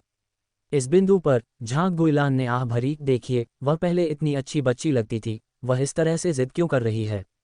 ये सिर्फ युवा पीढ़ी का मामला है, वे उसके असली चाचा चाची नहीं हैं, इसलिए इस पर बहुत गहराई से जांच करना या सही टिप्पणी करना उचित नहीं है। लिन चुक्सिया ने बेपरवाही से मुस्कुराते हुए कहा, भाभी, जब आप जानती हैं कि वह किस तरह की इंसान है तो इसकी चिंता क्यों करें? जीवन में हर किसी को अपने फैसलों की कीमत चुकानी पड़ती है और किन लिहुआ जो अब कर रही है वह उसके पिछले कर्मों की कीमत चुकाना है। जब आप किसी के प्रति सहानुभूति रखते हैं तो अनजाने में आप उसके भाग्य का भार अपने ऊपर ले लेते हैं। दूसरों को सुधारने की इच्छा पर लगाम लगाएं और उनके कर्मों में बेवजह दखल देने से बचें। अपनी दुनिया में धार्मिक बनें और दूसरों की दुनिया में प्रकृति को अपना काम करने दें। किन लिहुआ अब जो करती है वह उसका अपना मामला है और अंत में चाहे वह और कई जून काम करें या नहीं, वह केवल उनकी कार्यस्थिति की परवाह करती है। बन शॉप से निकलने के बाद लिन चुक्सिया सीधे अपने कार्यालय वापस चली गई। जब मसाला पैकेट गायब हो गए तो उन्हें तुरंत ओल्ड फूड फैक्ट्री की संलिप्तता का संदेह हुआ। आज वहां से प्राप्त नए और बेहतर रेडी टू ईट भोजन का स्वाद चखने के बाद वह निश्चिंत हो गई। लिन चुक्सिया का दृढ़ विश्वास था कि कुछ मसाला पैकेटों से उसकी रेसिपी का पता नहीं चलेगा, लेकिन चून की खाद्य फैक्ट्री उन्हें निशाना बना रही थी, इसलिए उसने उन्हें निराश नहीं होने दिया। इस समय कर्मचारी काम पर जा चुके थे। छोटा सा आंगन शांत था, केवल युआन बाओ कार्यालय के दरवाजे की रखवाली कर रहा था। लिन चुक्सिया सीधे अपने स्थान में प्रवेश कर गई। इस बारे में बात करते हुए उस झरने के पानी के अलावा उसके स्थान का सबसे महत्वपूर्ण उपयोग मसालों से भरा भंडारण कक्ष था। अपने पिछले जीवन के अंतिम वर्षों में उन्होंने अपना अधिकांश समय इन चीज़ों पर शोध करने में बिताया, जिनमें रेडीमेड भोजन, बीफ सॉस, चिली सॉस, मिश्रित चावल सॉस, बीन पेस्ट शामिल थे। विशेषकर उसकी बीफ सॉस और मसालेदार बीन पेस्ट, जिसे बाजार में काफ़ी पसंद किया गया और घरेलू तथा अंतर्राष्ट्रीय स्तर पर बेचा गया। लिन चुक्सिया ने दोपहर का समय अपने कार्यालय में बिताया और जब उसने कर्मचारियों को लौटते सुना तो वह आलस से लेट गई। कागज़ पर लिखी कार्य योजनाओं को देखते हुए उसके चेहरे पर एक संतुष्ट मुस्कान आ गई। पहले तो उसने सोचा कि उन्हें फूड फैक्ट्री के साथ लंबी लड़ाई लड़नी पड़ेगी, लेकिन कुछ ही दिनों के बाद बन शॉप की रेडी मील खिड़की के सामने लंबी कतार लग गई, जबकि सड़क के उस पार केवल कुछ ही लोग नजर आए। लोग कतार में खड़े होकर भी खड़े थे। जो होंगमेई ने उत्साहपूर्वक ग्राहकों की सेवा करते हुए उनके साथ बातचीत की और जल्द ही विवरण स्पष्ट कर लिया। ओल्ड फूड फैक्ट्री ने कुछ दिन पहले घोषणा की थी कि उन्होंने अपने खाने की रेसिपी में सुधार किया है और उन 2 दिनों में स्वाद कुछ बेहतर था, जिससे कुछ ग्राहक आकर्षित हुए। लेकिन पिछले 2 दिनों में स्वाद काफ़ी बिगड़ गया है, पहले से भी ज़्यादा। आप कह सकते हैं कि ये दिन ब दिन बदल रहा है। जो लोग बेहतर तरीके से नहीं जानते थे वे तो ठीक थे, लेकिन पका हुआ भोजन पसंद करने वाले ये नियमित ग्राहक अब वहां से खरीदने में अनिच्छुक हैं। लिन चुक्सिया को एक विचार आया। अगली बार जब वह सू वेनसोंग से मिले तो उसने उससे कारखाने की हाल की गतिविधियों पर नज़र रखने के लिए कहा। श्री लिन, निश्चिंत रहें, हमने पिछले कुछ दिनों में पहले ही कुछ प्रगति की है। हो शियाओबाओ ने प्रबंधन को मजबूत करने के लिए लोगों को लगाया है और जिया लियांग ने भी मदद की है। हो शियाओबाओ और जिया लियांग इतने सालों से समाज में घूम रहे हैं, दोनों के अपने अपने संबंध हैं। लिन चुक्सिया ने सिर हिलाया। सीमा का ध्यान रखें और कंपनी के खाते के माध्यम से पैसा भेजें। ऐसे लोगों के साथ व्यवहार करते समय कोई भी समझौता नहीं करना चाहिए तथा मौद्रिक लेन देन सबसे सीधा होता है। मुझे पता है, सू वेनसोंग का भी यही इरादा था। जहां तक उनके लक्ष्य का सवाल है, उन्होंने अभी तक इसका उल्लेख नहीं किया है। बेहतर होगा कि जब तक वे उन्हें रंगे हाथों पकड़ नहीं लेते तब तक इंतजार किया जाए। इसके अलावा आज गांव के मुखिया के कार्यालय से कोई आया और उसने बताया कि टाउनशिप के मुखिया को पता है कि किन फैमिली गांव में सुअर फार्म के निवेशकों में से एक जियांग आपसे और मुझसे मिलना चाहता है। जरूर, लिन चुक्सिया मुस्कुराया। क्या गांव के मुखिया किन काम करवाने के लिए जाने जाते हैं? देखो, कुछ दिन पहले ही हमने बस्ती के नेताओं से मिलने में कोई आपत्ति न करने की बात की थी और आज इसकी व्यवस्था हो गई है। सू वेनसोंग भी मुस्कुराए। हालांकि सरकारी नेताओं के साथ बातचीत करना अपरिहार्य है, वास्तव में उनके पास उनसे बचने का कोई कारण नहीं है। अब जबकि व्यक्तिगत उद्यमों में तेजी आनी शुरू हो गई है, जियांग जैसे व्यवसायों को, जो पहले से ही काफ़ी बड़े पैमाने पर हैं, गांव और कस्बे दोनों स्तरों पर नेताओं द्वारा काफ़ी सम्मान दिया जाता है। आगे विस्तार से कहें तो जब जियांग जैसा व्यवसाय एक निश्चित स्तर पर पहुंच जाता है तो काउंटी के नेता भी उसे कुछ सम्मान देंगे। अंततः व्यक्तिगत उद्यमों को राज्य उद्यमों जैसा संरक्षण प्राप्त नहीं होता, वे केवल योग्यता के आधार पर ही जीवित रहते हैं। Dot dot dot dot dot dot dot dot dot dot dot dot dot dot dot. एक गहरी गली में एक औरत तेजी से चली जा रही थी। अचानक दूर से एक आदमी को आता देख औरत रुक गई, सहज ही पीछे मुड़कर देखा और उसे मुड़कर भागने का मन हुआ। भाभी चुनुआ, आप अभी काम से क्यों छुट्टी लेकर आ रही हैं? मैं कब से इंतजार कर रहा हूं, है ना? भाभी चुनुआ, आप मुझसे बच तो नहीं रही होंगी ना? चेन चुनुआ ने हंसते हुए कहा। भाई काई, मुझे पता ही नहीं चला कि यह आप ही थे। लिकाई चेन चुनुआ के पास गया और सीधे हाथ बढ़ाया। क्या तुम सामान लाए हो? चेन चुनुआ पीछे हट गई, उसका चेहरा दुख से भरा हुआ था। भाई काई, ये वास्तव में मुश्किल है, हमारे बॉस को पहले ही पता चल गया है, मैं वास्तव में इसे प्राप्त नहीं कर सकती। नहीं मिल रहा? पैसे तो तुमने ले लिए और अब कह रही हो कि नहीं मिल रहा। भाभी चुनुआ, क्या तुम मेरे साथ खेल रही हो? नहीं, सच कह रहा हूं, अगर मैं पैसे लौटा दूं तो क्या होगा? बॉस पिछली बार की घटना के लिए पुलिस बुलाने की धमकी दे रहा है, मैं गिरफ्तार नहीं हो सकता। चेन चुनुआ ने कांपते हुए अपनी जेब से 20 युआन निकाले और उसे दे दिए, लेकिन लिकाई ने एक नज़र देखा और उसे स्वीकार नहीं किया। उसके होठों पर एक उपहासपूर्ण मुस्कान आ गई। भाभी चुनुआ, जब मैं पहली बार आपके पास आई थी तो आपने कस्में खाकर कीमत तय की थी। फिर आपने मुझे घटिया पाउडर का एक पैकेट थमा दिया, ये दिखावा करते हुए कि वह अच्छा है। कौन जाने यह आपके बॉस के साथ मिलकर किया गया कोई जाल था। मैंने सुना है कि किन के स्टीम्ड बन ने भी हाल ही में दाम कम कर दिए हैं। क्या पिछली बार जब आपने डायरेक्टर गांव से छुटकारा पाने के लिए यही चाल चली थी, तो क्या ये हमें फिर से फंसाने के लिए, आपकी चालों में फंसने के लिए, मसालों के पैकेट का इस्तेमाल करके चारा डालने का तरीका है? नहीं, बिल्कुल नहीं। चेन चुनुआ ने लगातार अपने हाथ हिलाए। पुराने फूड फैक्ट्री का मसाला बिल्कुल ऐसा ही है। तुम्हें पता है, किन के पके हुए खाने का एक गुप्त नुस्खा है, बॉस इसे बहुत कड़ा रखता है। यहाँ तक कि जो लोग पका हुआ खाना बनाते हैं उन्हें भी नहीं पता कि वास्तव में गुप्त नुस्खा क्या है। वे हमेशा इन मसाला पैक का उपयोग करते हैं। मैंने वास्तव में तुमसे झूठ नहीं बोला। मैंने मूलतः गुप्त नुस्खा खरीदने के लिए पैसे दिए थे, क्योंकि तुम्हें नुस्खा नहीं मिल रहा है, इसलिए कुछ और मसाला पैक ले आओ, वरना मैं तुम्हारे द्वारा कारखाने में की गई चोरी का पर्दाफाश कर दूंगी और यह सुनिश्चित कर दूंगी कि तुम सलाखों के पीछे पहुंच जाओ। अध्याय 213। क्या यह अभी भी वही मिस्टर किन है जिसे वह जानता था? चिलचिलाती धूप धरती को तप रही थी और किन यांग ने अपनी गति तेज कर दी। सामने के गेट पर पहुंचने से पहले उसने ली वेई को बाहर से प्रवेश करते देखा। उसके हाथ में उसका वह पत्र था। तुम्हारे लिए वापस ले आया हूं, कह दिया था कि बाहर आने की कोई ज़रूरत नहीं है। इतनी गर्मी के दिन इतनी दूर भागने की क्या ज़रूरत है? इतनी जल्दी क्या है? क्या ये वही श्री किन है जिन्हें मैं जानता हूँ? 1 साल पहले की बात याद कीजिए। घर से आया एक खत पूरे दिन उसकी मेज़ पर पड़ा रहता था। वह उसे सिर्फ काम के बाद ही खोलता था, क्योंकि वह नहीं चाहता था कि उसकी वजह से उसका काम प्रभावित हो। और अब उसे देखो, अभी कुछ देर पहले तक वह अभी भी झुका हुआ चित्र बना रहा था। किन यांग ने उदासीनता से गुनगुनाया, पत्र लिया और चलते चलते उसे पढ़ना शुरू कर दिया। ली वेई ने उत्सुकता से झांका। मैं तो तुरंत बता सकती हूँ कि यह तुम्हारी भाभी का पत्र है। कितनी साफ लिखावट है। इसमें क्या लिखा है? प्रिय। किन यांग ने पत्र को एक तरफ रख दिया और उसे अपने पैर से धक्का दिया। वहां जाकर खड़े हो जाओ। क्या प्यारी, इतना घटिया, उसकी पत्नी कभी ऐसी घटिया बातें नहीं कहेगी। ली वेई ने हंसते हुए अपना पैर टाल दिया। तुम्हें इतनी जल्दी क्यों है? शादीशुदा जोड़े की बातचीत में कुछ भी गलत नहीं होता। खैर, अब तो तुम्हें ये खत अक्सर आने लगे हैं, महीने में कम से कम 2 बार, है ना? तुम्हारी और तुम्हारी भाभी की तो इतनी बनती है, तो तुम हमेशा के लिए अलग रहने का सोच रहे हो। जब मैंने पिछले महीने अपने परिवार को यहाँ आने के लिए आवेदन किया था, तो तुम मेरे साथ आवेदन नहीं करना चाहते थे। तुम्हारी भाभी बहुत सुंदर है, क्या तुम्हें उसे घर पर छोड़ने की चिंता नहीं है? वह वहाँ व्यस्त है, उसका आना सुविधाजनक नहीं है। किन यांग भी चाहता था कि उसकी पत्नी उसके पास आए। पहले 1 साल तक घर न जाना उसे परेशान नहीं करता था। अब बस 2 महीने की दूरी पर, और ऐसा लगता है जैसे अनंत काल बीत गया हो। तो फिर आप स्थानांतरण पर विचार क्यों नहीं करते? ओह, क्या आपने इस वर्ष के व्यावसायिक उपाधि मूल्यांकन के लिए आवेदन भर दिया है? किन यांग ने थोड़ा रुककर कहा, क्या उच्च पद से मुझे सचमुच अधिक अवसर मिलेंगे? बेशक। ली वेई की आंखें चौड़ी हो गईं जब उसने किन यांग को देखा। तुम मुझे यह नहीं बता रहे हो कि तुम इसके बारे में जानते भी नहीं हो, है ना? किन यांग ने सचमुच ध्यान नहीं दिया था। उसके लिए सभी नौकरियां एक जैसी थीं, जब तक वह अपना काम अच्छी तरह से करता रहे। पद, यहाँ तक कि वेतन भी, कोई मायने नहीं रखता था। बेशक, वह लिन चुक्सिया से शादी करने से पहले किन यांग थी। लिन चुक्सिया की उपलब्धियों को देखने के बाद से किन यांग पिछले 1 साल से और भी अधिक मेहनत कर रहे हैं। हालांकि वह जानता है कि वह चाहे कितनी भी मेहनत कर ले, अपनी पत्नी से अधिक नहीं कमा सकता, लेकिन उसकी पत्नी ने कहा है कि वह जो करता है, वह सार्थक है। वह अपने क्षेत्र में सर्वश्रेष्ठ बनना चाहता है और अपनी पत्नी को गौरवान्वित करना चाहता है। क्या आपके पास अब भी कोई फॉर्म बचा है? मुझे एक ला कर दो। ठीक है, अब मैं इसका ध्यान रखूंगा। ली वेई के जाने के बाद किन यांग ने फिर से पत्र की ओर देखा। यह उसकी पत्नी की तरफ से उसके सारे शकों का जवाब था। दरअसल अब तक उसे समझ आ गया था, अगर एक और मौका मिले तो वह उस व्यक्ति को बचा लेगा। लिन चुक्सिया की अपनी प्रतिक्रिया का अंदाज़ा देखकर किन यांग के होंठों पर हल्की सी मुस्कान आ गई। उसकी पत्नी सचमुच उसे समझ गई थी।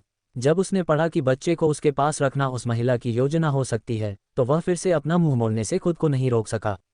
माँ और बेटे ने जो कुछ किया था, उसके बारे में सोचते हुए उसका चेहरा इतना काला पड़ गया कि वह और अधिक काला नहीं हो सकता था। ऐसा लग रहा था मानो उस पर कोई दवा छिड़क दी गई हो। ये पूरी तरह से घृणित था। लियू शियाओहुआ और उसकी बेटी ऐसे ही थे, और अब इस औरत के भी ऐसे ही इरादे थे। उसकी पत्नी उसके बारे में क्या सोचेगी? किन यांग मिश्रित भावनाओं से अभिभूत था। अगर उसकी पत्नी ने बाद में उस पर भरोसा जताया न होता, तो वह तुरंत घर जाने के लिए ट्रेन का टिकट बुक कर लेता और उसे सब कुछ ठीक से समझा देता। ऐसा लगता है कि मेरी पत्नी ने जिन अच्छे इरादों की बात की थी, उन्हें सचमुच हल्के में नहीं लिया जाना चाहिए। बहुत बढ़िया मिस्टर किन, आपके किन फैमिली विलेज में छत्र वृक्ष ने सचमुच एक फीनिक्स पक्षी को आकर्षित किया है। अच्छा काम करते रहें, और अगर कोई कठिनाई हो तो बस्ती को बताएं। मुझे किन फैमिली विलेज से बहुत उम्मीदें हैं। कार्यालय में सरल और ईमानदार ग्राम प्रधान किन की टाउनशिप नेता गुओ जेनी ने शर्म से प्रशंसा की। ये किन परिवार गांव के लिए सौभाग्य की बात है।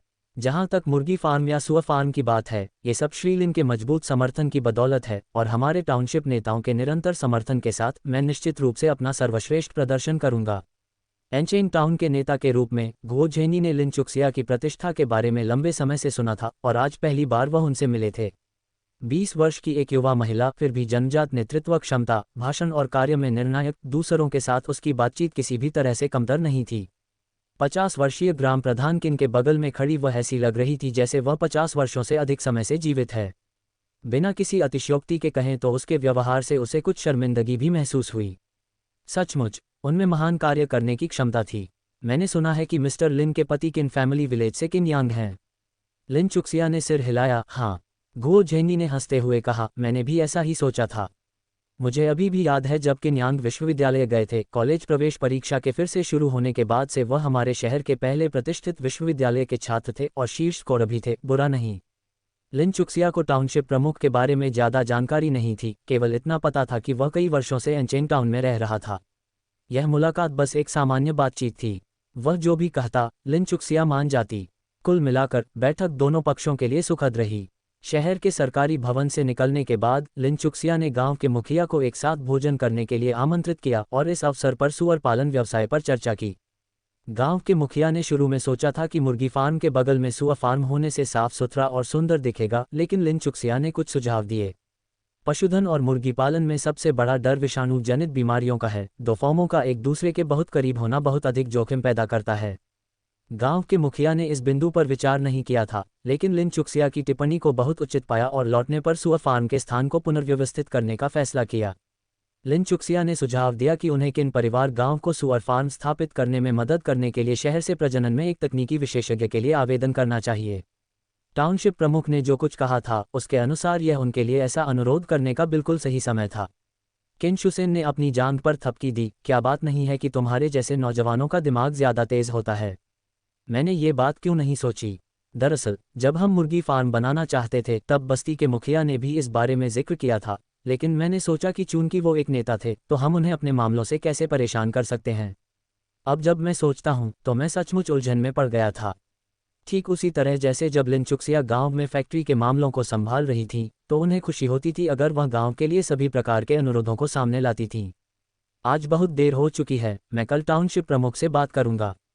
गांव के मुखिया से विदा लेने के बाद लिन चुक्सिया सू वेनसोन के साथ कारखाने में लौटने के लिए तैयार हुआ, लेकिन इससे पहले कि वे दूर जाते उन्होंने हाउजी को दौड़ते हुए आते देखा। मिस्टर लिन, फैक्ट्री मैनेजर, हमने मसालों के पैकेट के लिए जिम्मेदार व्यक्ति को पकड़ लिया है। आपने सही अनुमान लगाया मैनेजर, हम पिछले कुछ दिनों से उस व्यक्ति पर नज़र रख रहे थे और आज आखिरकार उन्होंने फिर से कोई हरकत की। हमारी शुरुआती योजना उनका पीछा करके उनके संपर्क व्यक्ति को ढूंढने की थी, लेकिन दूसरी तरफ से लोग बहुत ज़्यादा सतर्क थे।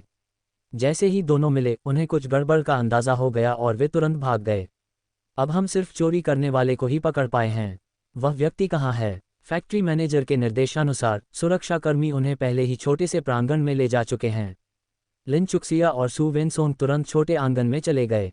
जैसे ही दोनों आंगन में दाखिल हुए उन्होंने देखा कि बीच में कोई बंधा हुआ है और लोग उसे घेरे हुए हैं। अध्याय 214, गलत किया गया। चेन चुनुआ ने भी लिन चुक्सिया को देखा और तुरंत रोने और चिल्लाने लगा। मिस्टर लिन, मैं निर्दोष हूँ, मैं निर्दोष हूँ, मैंने वास्तव में कारखाने से कुछ भी नहीं चुराया है, वे बस लोगों को बेतरतीब ढंग से गिरफ्तार कर रहे हैं, कृपया मुझे बचाएं। लिन चुक्सिया उसकी चीखों को अनसुना करके आंगन में चली गई। हो शियाओबाओ को दरवाज़ा बंद करने का निर्देश देकर उसने पूछा, क्या हुआ? उनके अलावा सुरक्षा विभाग और मायांगजी के कई लोग भी वहां मौजूद थे। खाद्य कारखाने की स्थापना के बाद सुरक्षा विभाग का गठन किया गया और सन लियांगडोंग सुरक्षा विभाग के प्रमुख बने। सुन लियांगडोंग ने आगे बढ़कर कहा, पिछली बार जब मसाले के पैकेट चोरी हुए थे तब से हमारा सुरक्षा विभाग सतर्क है। पिछली चोरी की बात करें तो हमने जांच की थी। उन दिनों सिस्टमा छुट्टी पर थीं और सामान की रखवाली किन यूफेंग कर रहे थे। उस दौरान चेन चुनुआ सिस्टमा को ढूंढने के लिए कारखाने गए थे। किन यूफेंग के अनुसार ये जानने के बाद कि सिस्टमा वहां नहीं थी, चेन चुनुआ तुरंत वहां से नहीं गए और कुछ देर तक वहीं रुके रहे। एक समय किन यूफेंग को बुलाया गया था और उन्हें संदेह है कि चोरी उसी दौरान हुई थी। तुम बस बहाने बना रही हो, जाहिर है सामान खोना तुम्हारी अपनी गलती है और तुम इसके लिए मुझे जिम्मेदार ठहरा रही हो। मैं यंगजी से मिलने कई बार फैक्ट्री गई हूँ, मैंने कब कुछ चुराया है? मुझे लगता है कि किन यूफेंग ने गलती की है, उसे फैक्ट्री द्वारा जिम्मेदार ठहराए जाने का डर है, इसलिए वो मुझे जिम्मेदार ठहरा रही है। तुम उसी गांव से हो जहां से किन यूफेंग है, जाहिर है तुम उसके लिए बोलोगी। इस समय लिन चुक्सिया को देखकर चेन चुनुआ को कुछ आत्मविश्वास मिला। सुन लियांगडोंग ने व्यंग्य किया, तुम कहती हो कि मैं पक्षपात कर रहा हूं और तुम्हें फंसा रहा हूं, तो आज क्या हुआ? सिस्टमा ने जानबूझकर मसाले के पैकेट बाहर छोड़ दिए और थोड़ी ही देर में 2 पैकेट गायब हो गए। ये सिस्टमा की गलती नहीं हो सकती है ना? जैसे ही तुम्हें सामान मिला तुम अपने संपर्क से मिलने के लिए बेताब हो गई, और अगर वह व्यक्ति दोषी न होता और थोड़ी सी भी गड़बड़ी पर भाग न जाता तो हम अब तक तुम्हें रंगे हाथों पकड़ चुके होते। दोषी से आपका क्या मतलब है? मैं तो उस व्यक्ति को जानता भी नहीं, आप तो सारा दोष मुझ पर मर रहे हैं, जबकि अंत में आपको कुछ भी दिखाई नहीं दिया। चेन चुनहुआ ने फिर से लिन चुक्सिया की ओर देखा। मिस्टर लिन, आपको मेरे लिए चीज़ें ठीक करनी होंगी। मैं आज मां यंगजी के साथ खेलने ही वाला था और फिर उन्होंने मुझ पर चोरी का इल्ज़ाम लगा दिया।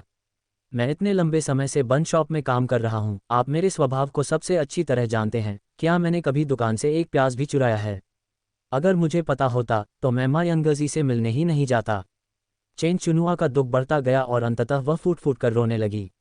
लिन चुक्सिया ने सुन लियांगडोंग की ओर देखा, आइटम कहाँ हैं? सुन लियांगडोंग को पता था कि लिन चुक्सिया मसाले के पैकेट के बारे में पूछ रही है और उसके हाव भाव थोड़े बदल गए। मिस्टर लिन, हमें सामान नहीं मिला। जब हमने उस व्यक्ति को पकड़ा तो सामान पहले ही गायब हो चुका था।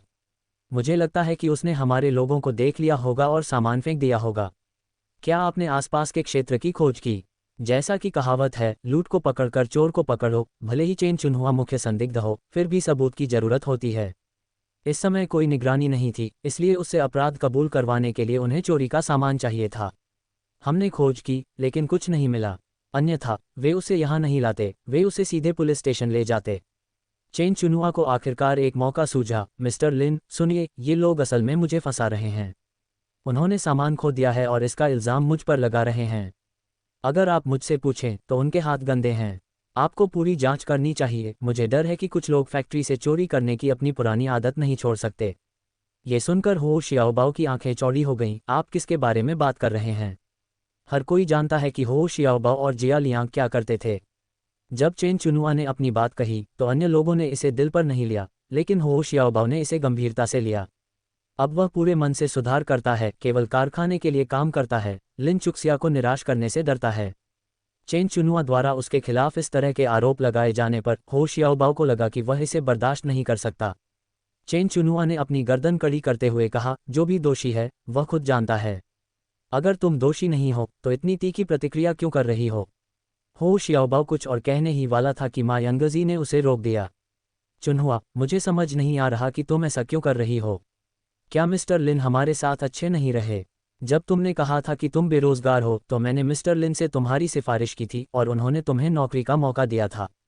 अपनी अंतरात्मा से पूछो, क्या तुम रोटी की दुकान में अच्छी कमाई नहीं करती? चूंकि हम कई लोगों को मुश्किल से पहचान पाते हैं, इसलिए अब हमारा वेतन एक मजदूर से भी ज्यादा है। तुम किस बात से असंतुष्ट हो कि फैक्ट्री को नुकसान पहुंचाना चाहती हो? मा यांगजी को अब चेन चुनुआ के साथ घनिष्ठ संबंध रखने का पछतावा होने लगा।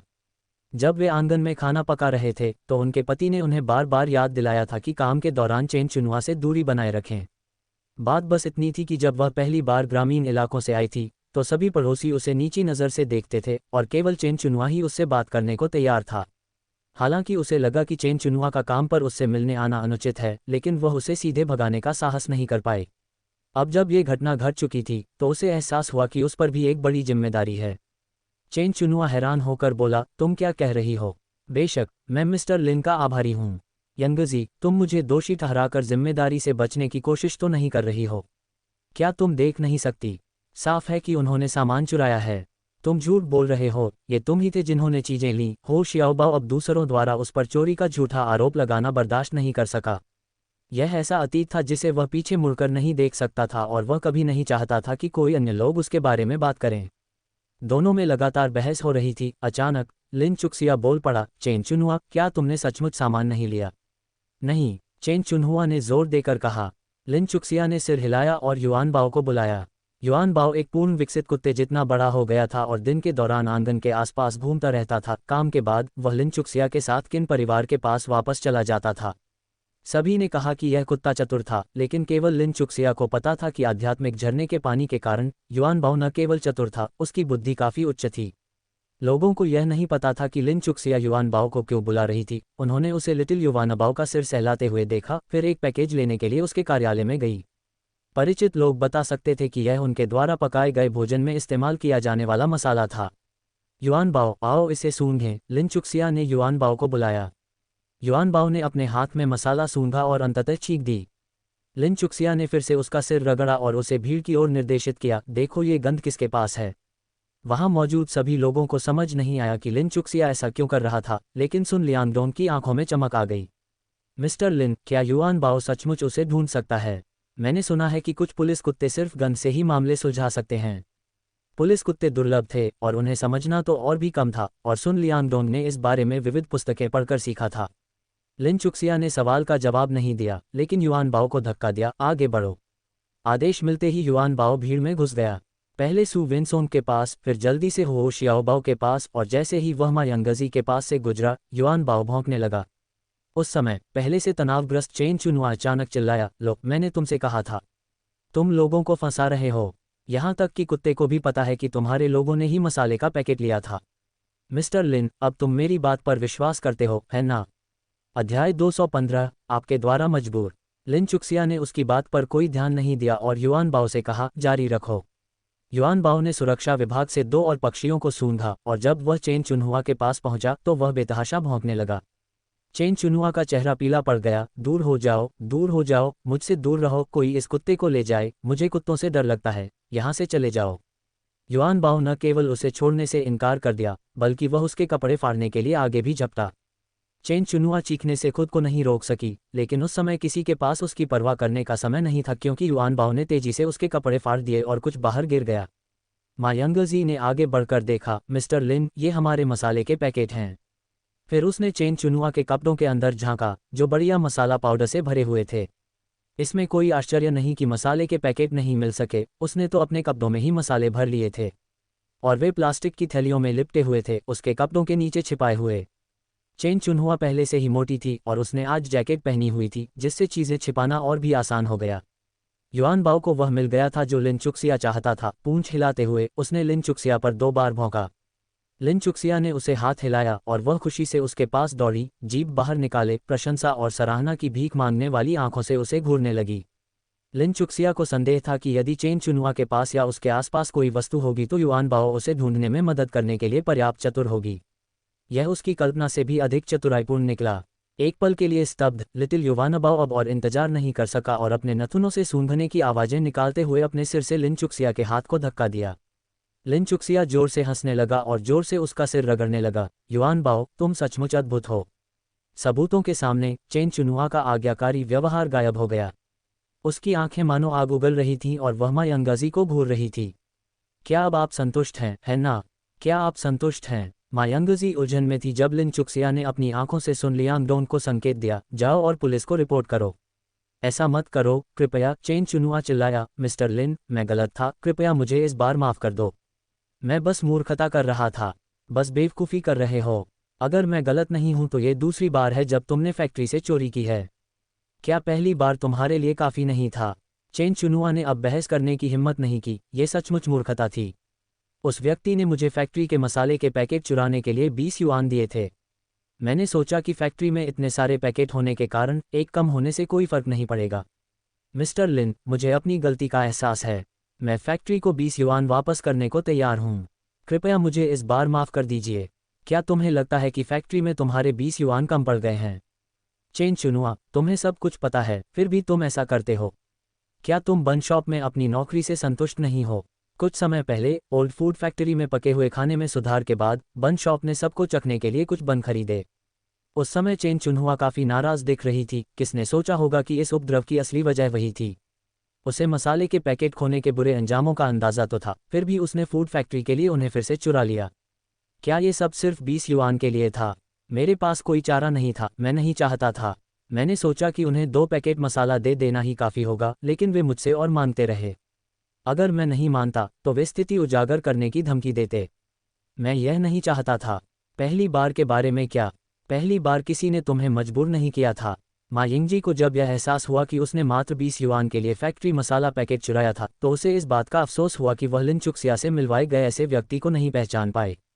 चुप रहो, चेन चुनुआ अचानक चिल्लाए। उसकी आंखें लाल हो गईं और उसने मा यंगाजी को घूरा। तुम्हें मेरी आलोचना करने का क्या अधिकार है? अगर तुम कहते हो कि मुझे मजबूर किया गया, तो ये तुम ही थे जिन्होंने मुझे मजबूर किया। तुम्हें पता था कि मुझे बन शॉप में काम करना पसंद नहीं, लेकिन तुम मिस्टर लिन से बात करने में मेरी मदद नहीं कर रहे थे। तुमने मुझे इस नौकरी के बारे में कैसे बताया? तुमने कहा था कि हम साथ काम करेंगे, लेकिन देखो क्या हुआ।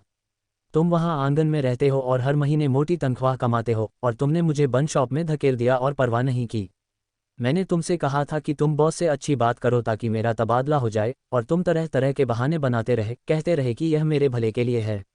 असल में तुम्हें बस डर है कि मैं तुमसे ज़्यादा कमा लूँगा। आखिरकार तुम तो बस स्वार्थी हो। अगर तुम मेरे साथ काम नहीं करना चाहते थे तो तुम शुरू से ही कह सकते थे, मुझे नौकरी के बारे में बताने की भी जहमत नहीं उठाते।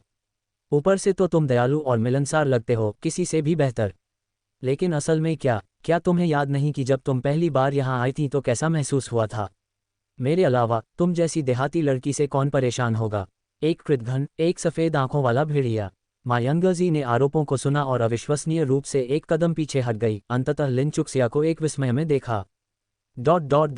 चेन चुनहुआ को सार्वजनिक सुरक्षा विभाग ने पकड़ लिया।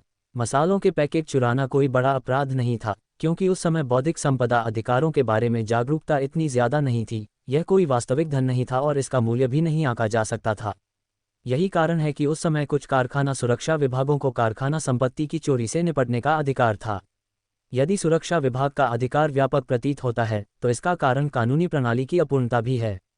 किसी भी तरह से चेन चुनुआ निश्चित रूप से बंद शॉप में काम करना जारी नहीं रखेगा। ये लिन चुक्सिया और उनकी टीम के लिए एक चेतावनी थी जिसने सु वेनसोन को फूड फैक्ट्री में प्रबंधन को मजबूत करने के लिए प्रेरित किया।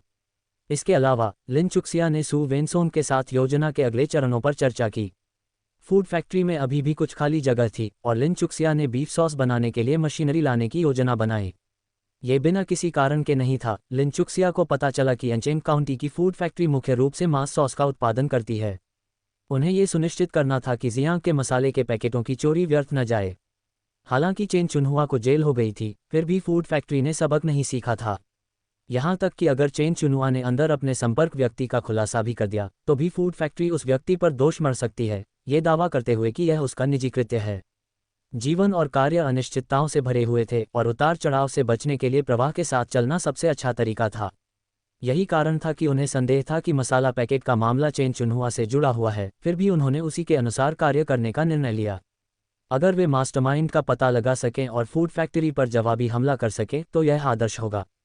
फूड फैक्ट्री पर जवाबी हमला करने के ठोस सबूतों के बिना वह दूसरों पर अक्षमता का आरोप नहीं लगाएगी। यदि यह रास्ता अवरुद्ध हो तो वे दूसरा रास्ता खोज लेंगे। वयस्कों की दुनिया में सिर्फ चयन होता है, शिक्षा नहीं। खाने की तरह जितनी ज्यादा मुश्किलें झेलता है उतना ही बढ़ता है। वह यह उम्मीद नहीं कर सकती थी कि वह सब कुछ ठीक से कर लेगी, सिर्फ इसलिए कि उसका एक बार पुनर्जन्म हुआ था और उससे कोई गलती नहीं होगी। पुनर्जन्म के बाद भी वह अभी भी मांस और रक्त से बनी एक व्यक्ति थी, अमर नहीं। इसके अलावा क्या चुनौतियां और प्रतिस्पर्धा ही जीवन का अर्थ नहीं है? जब सु वेनसोंग ने लिन चुक्सिया का प्रस्ताव सुना तो वह उसका उद्देश्य समझ गया और उसके हाथ अनायास ही कस गए। अंततः फूड फैक्ट्री के प्रमुख के रूप में यह उनकी लापरवाही थी कि ऐसी घटना घटी। उसने मसालों के पैकेट चुराने वाले को ढूंढने और उसके पीछे पीछे चलकर ओल्ड फूड फैक्ट्री पर हमला करने के बारे में भी सोचा था। उसने सोचा भी नहीं था कि चेन चुनहुआ को पुलिस स्टेशन भेजकर ओल्ड फूड फैक्ट्री को लगभग कोई नुकसान नहीं होगा। इस कारण से उन्होंने विशेष रूप से सनहाओ की तलाश की, ये सोचकर कि भले ही इसके लिए संबंधों का लाभ उठाना पड़े, वे ओल्ड फूड फैक्ट्री को आसानी से बच निकलने नहीं दे सकते। लेकिन सुनहाओ ने उनसे कहा कि बिना सबूत के वह कुछ नहीं कर सकते। निराशा उसके सीने में धंसी हुई थी, न ऊपर जा रही थी न नीचे, और सु वेनसोंग कई दिनों से इसी बात पर उबल रहा था। अप्रत्याशित रूप से मिस्टर लिन ने ओल्ड फूड फैक्ट्री से बदला लेने का एक नया और कल्पनाशील तरीका ढूंढ ही लिया था। अध्याय 216, कौन शर्माया? श्री लिन, निश्चिंत रहें, मैं इस मामले को सावधानीपूर्वक संभालूंगा। ठीक है, आप उपकरण खरीद के लिए मशीनरी फैक्ट्री के निदेशक जू से संपर्क करने की कोशिश कर सकते हैं। उनके काफ़ी नज़दीकियां हैं। काम सौंपने के बाद अचानक कुछ सोचते हुए लिन चुक्सिया ने कहा, वरना मैं खुद ही चला जाऊंगा। लैनलान के साथ आपकी शादी आधे महीने में है ना? मिस्टर लिन, कृपया मुझे इसका ध्यान रखने दीजिए। मैं आपको विश्वास दिलाता हूं कि शादी में देरी नहीं होगी, न ही काम में। लिन चुक्सिया को पता था कि सु वेनसोंग क्या सोच रहा था। यह मसाला पैकेट वाली घटना के अपराध बोध के अलावा और कुछ नहीं था। उसकी प्रतिक्रिया देखकर उसने और जोर नहीं दिया, ठीक है, जल्दी करो। ये जितनी जल्दी सुलझ जाए उतना अच्छा है। समझ गया मिस्टर लिन, आप मुझ पर भरोसा कर सकते हैं। अब चूंकि काम सु वेनसोंग को सौंप दिया गया था, लिन चुक्सिया उतनी व्यस्त नहीं रहीं। कुछ खाली समय पाकर वह सीधे सुन लानलान से मिलने चली गईं। सुन लानलान को भी फूड फैक्ट्री वाली घटना की जानकारी थी। उसने लिन चुक्सिया को काफ़ी समय से नहीं देखा था और उसे देखते ही वह खूब भड़की। ये बात उसकी समझ से परे थी। उनकी बन की दुकान किसी भी आम फैक्ट्री से बेहतर मुनाफा देती थी और लिन चुक्सिया हमेशा अपनी मैनेजमेंट टीम को यही समझाते थे कि कर्मचारियों के साथ कभी बुरा व्यवहार न करें। फिर भी कोई उन्हें अंदर से धोखा क्यों देगा? उस दिन ऐसा सिर्फ इसलिए हुआ क्योंकि मैं वहाँ नहीं था। अगर मैं वहाँ होता तो मैं खुद चेन चुनुआ को 2 थप्पड़ मार देता। उसने अपनी बाहें पार कर लीं और गुस्से से घूरने लगी। वह सचमुच बहुत क्रोधित लग रही थी। लिन चुक्सिया ने कुछ चिढ़ाने वाली आवाज़ें निकालीं, क्या आप मेरे लिए खड़े हैं या अपने फैक्ट्री निदेशक सु के लिए खेद महसूस कर रहे हैं? तुम्हारे फैक्ट्री डायरेक्टर सु का जिक्र आते ही सन लानलान का चेहरा लाल हो गया। तुम क्या कह रहे हो? अगर तुम बकवास करते रहे तो मैं तुम्हें नज़रअंदाज कर दूंगा। मैं बकवास कर रही हूँ? फिर तुम्हारा चेहरा लाल क्यों है? लिन चुक्सिया ने उसकी ओर देखने के लिए अपना सिर झुकाया। सुन लानलान सचमुच इतनी शर्मिंदा थी कि वह छिप नहीं पा रही थी, खुद को संभालने की कोशिश कर रही थी। नहीं, कौन शर्मा रहा है? बस बहुत गर्मी है और मैं चेन चुनुआ पर गुस्सा हूँ। यद्यपि वह विरोध के साथ बोल रही थी, लेकिन अंदर ही अंदर वह बहुत घबराई हुई थी। रेलवे स्टेशन पर स्थित बन की दुकान वास्तव में सू परिवार से एक संपत्ति किराए पर ले रही थी और उनकी सगाई के बाद से सू वेनसोंग और सुन लानलान के बीच बातचीत अधिक हो गई थी। खाद्य कारखाने में शिफ्ट जल्दी खत्म हो जाती थी, इसलिए सू वेनसोंग लगभग हर दिन दुकान पर जाकर सन लानलन की मदद करती थी। यह उनके रिश्ते को बेहतर बनाने का एक तरीका भी था। हालांकि मसाला पैकेट चोरी के बाद से सू वेनसोंग शांत और मितभाषी हो गया था। यहाँ तक कि सुन लानलान से बात करते हुए भी ये साफ दिखाई देता था कि उसका दिल परेशानियों से भरा हुआ था।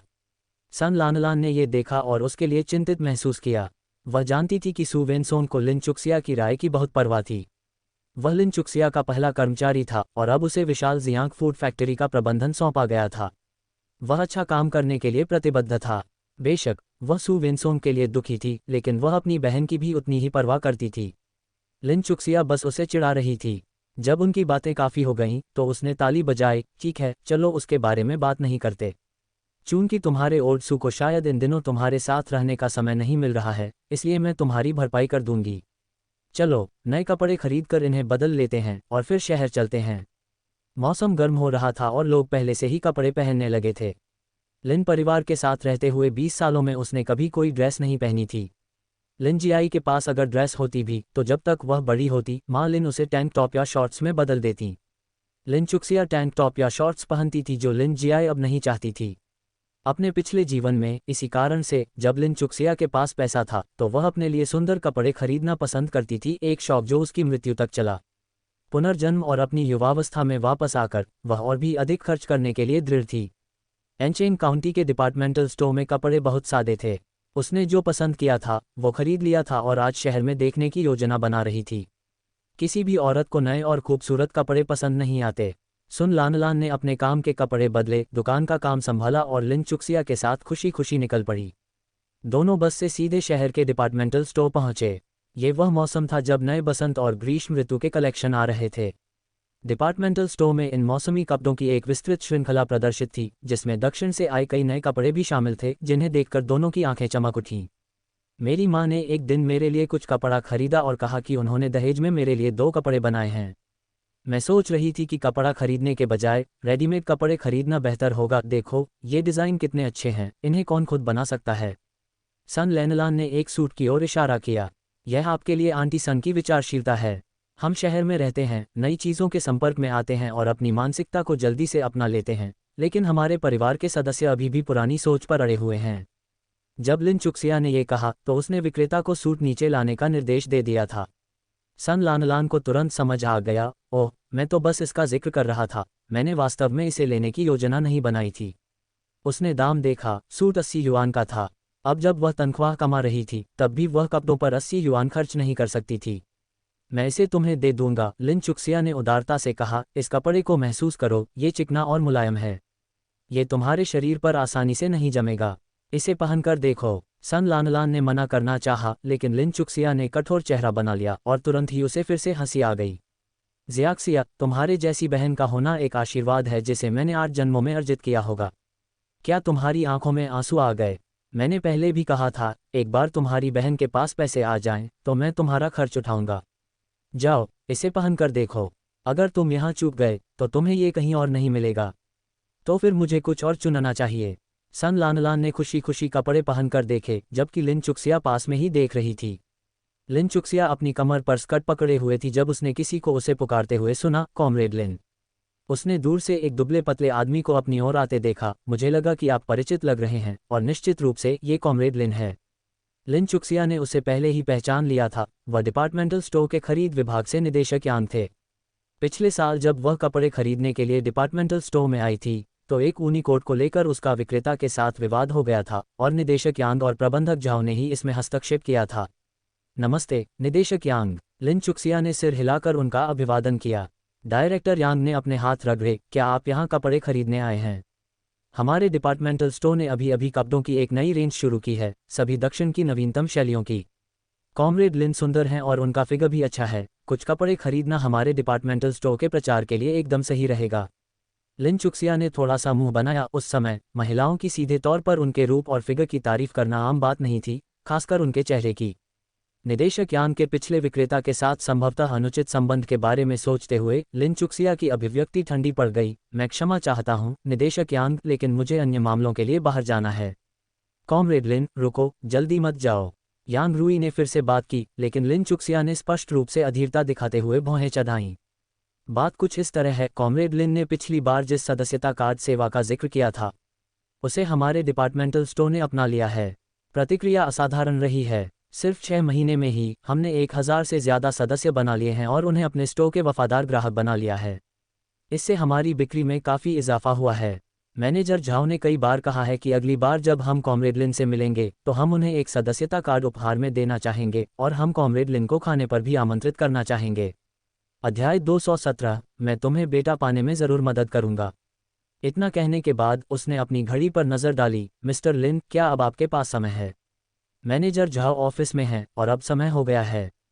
मैं अभी मैनेजर झाओ को सूचित करता हूँ, चलो साथ में खाना खाते हैं। मैनेजर झाओ को ये जानकर ज़रूर खुशी होगी कि आप आज यहाँ हैं। हालांकि लिन चुक्सिया को नहीं पता था कि मैनेजर झाओ उसे देखकर कैसा महसूस करेंगे और वह यांग रूई के साथ डिनर बिल्कुल नहीं करना चाहती थी।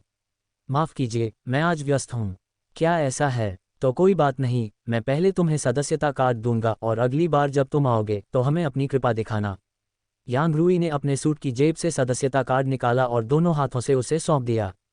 लिन चुक्सिया ने बिना मना किए उसे ले लिया और उसे देखा। सदस्यता कार्ड पर 15% की छूट की दर पूरे डिपार्टमेंटल स्टोर में समान है। बिल्कुल नहीं, यांग रूई मुस्कुराए और समझाया, मिस्टर लिन, आपके पास जो कार्ड है वह सबसे ज़्यादा छूट वाला है।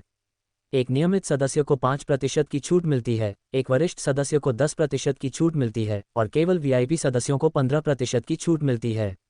मैनेजर यांग ने पहले ही कह दिया है कि अगली बार जब मिस्टर लिन आए तो आपको हमारे डिपार्टमेंटल स्टोर का 15% छूट वाला वीआईपी सदस्य ज़रूर बनना चाहिए।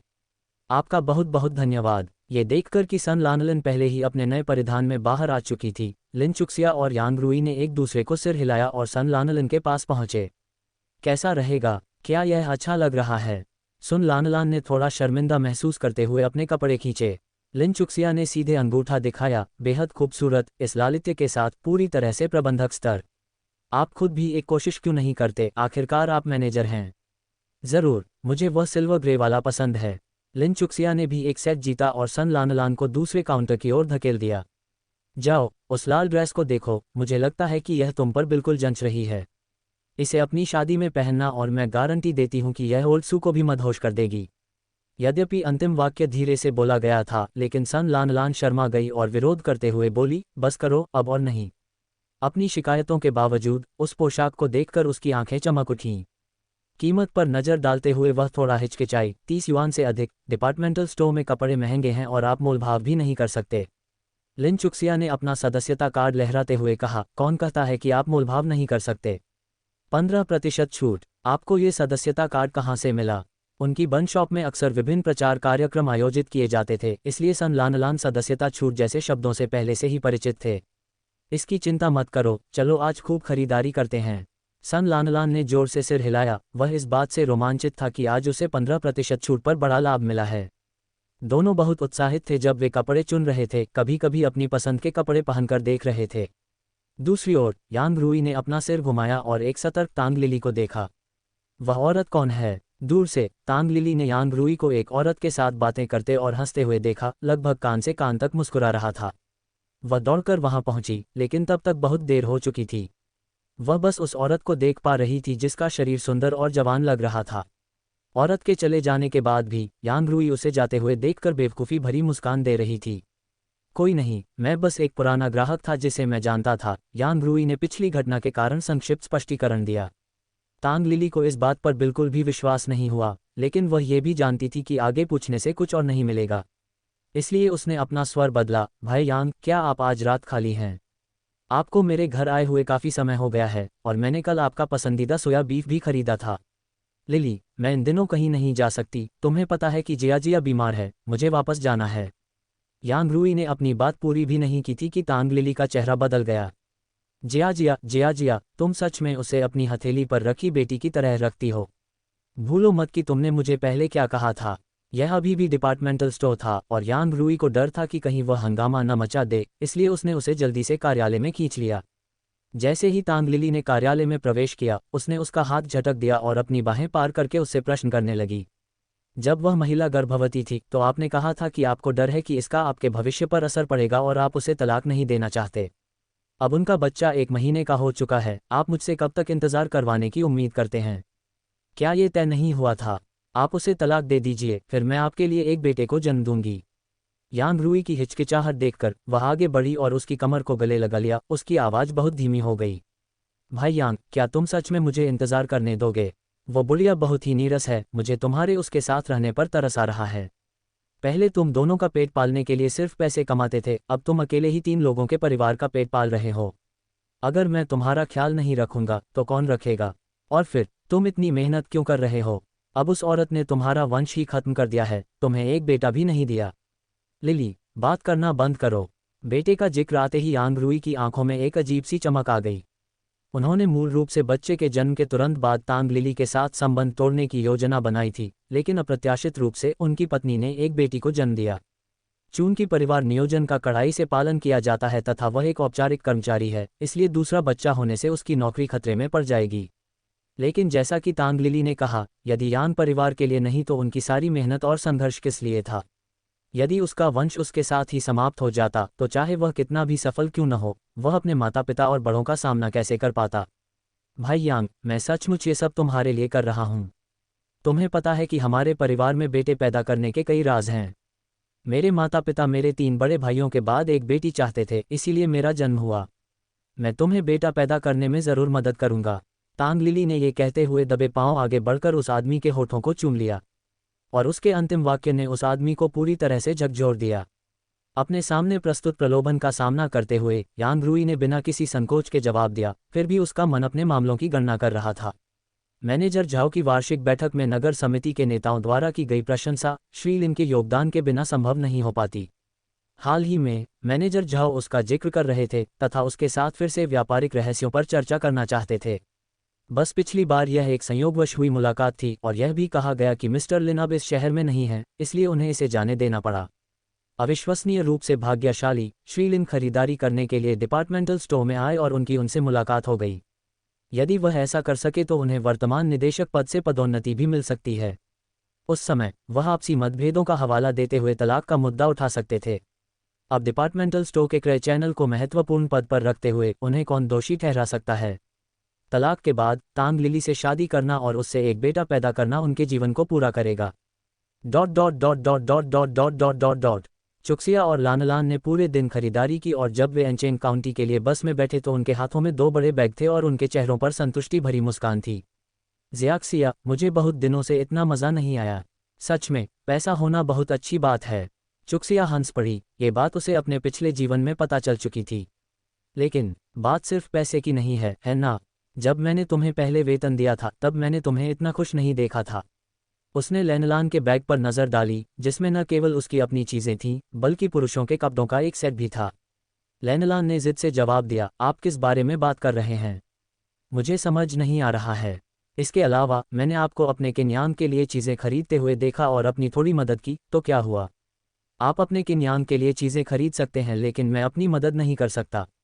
ठीक है, आप जो भी कहें, चुक्सिया ने जवाब दिया। बहस नहीं की, लेकिन उसका चेहरा चिढ़ाने से भरा था। अध्याय 218, सुसंस्कृत बदमाश। सुन लानलान एक पल के लिए चुप हो गई, इधर उधर देखा और फिर अपनी आवाज़ कुछ डेसिबल कम कर ली। ज़ियाशिया, सच कहूँ तो मुझे पहले किसी को पसंद करने का एहसास ही नहीं था। चाहे वो कई जून के लिए हो या किसी और के लिए, मुझे कभी ज़्यादा कुछ महसूस नहीं हुआ। यहाँ तक कि जब सू वेनसोंग ने मुझे प्रपोज किया था तब भी मुझे उससे बस थोड़ा सा लगाव था। लेकिन हाल ही में उसके साथ कुछ समय बिताने के बाद मुझे एहसास हुआ है कि मैं उसे पसंद करती हूँ। जब तुम्हारी शादी हो रही थी तो मैं कल्पना करती थी कि मैं किस तरह के आदमी से शादी करूंगी। एक बिल्कुल अनजान परिवार के साथ रहने के बारे में सोचकर मैं उलझन में पड़ जाती थी और डर जाती थी, लेकिन अब मैं सू वेनसोंग से शादी करने के लिए उत्सुक हूँ। चाहे वो दादी सुन हो या वो, मुझे लगता है कि उनके साथ रहना अच्छा रहेगा। सू वेनसोंग ने उसे पर्याप्त सुरक्षा प्रदान की, एक ऐसी भावना जो उसे कई जून से कभी नहीं मिली। उस समय जब भाई 3 ने उन्हें मिलाने में मदद की, चाहे वे खरीदारी करने गए हों या साथ काम कर रहे हों, कई जून ने उसकी देखभाल की, लेकिन ये भावना सिर्फ इसलिए थी क्योंकि वह एक महिला थी, उसकी सहकर्मी थी। लेकिन जब वह सू वेनसोंग के साथ थी तो उसने ये सोचकर कि उस आदमी ने उसके साथ कितनी सावधानी से व्यवहार किया, सुन लानलन का चेहरा थोड़ा गर्म हो गया। इस तरह का एहसास उसे अपने पिता या भाई से कभी नहीं मिला था, उसे यह बहुत अच्छा लगता था। लिन चुक्सिया ने उसका हाथ पकड़ लिया और भावी जीवन के लिए प्रत्याशा और लालसा से भरी उसकी स्पष्ट आंखों में देखा। लानलान, तुम खुश रहोगी। हाँ, हम सब खुश होंगे। ... एनचेन काउंटी में वापस आकर पहले से ही देर हो रही थी और लिन चुक्सिया सीधे किन परिवार के घर वापस चला गया। सन लानलान स्टाफ छात्रावास में ही रही, लेकिन बंद शॉप के कारोबार को लेकर चिंतित होने के कारण वह सीधे वहां चली गई, क्योंकि वह भी बंद नहीं हुई थी। जैसे ही वह अंदर दाखिल हुई, उसने तुरंत अंदर एक व्यस्त व्यक्ति को देखा और अपने होठों के कोनों पर हल्की सी मुस्कान लाए बिना न रह सकी।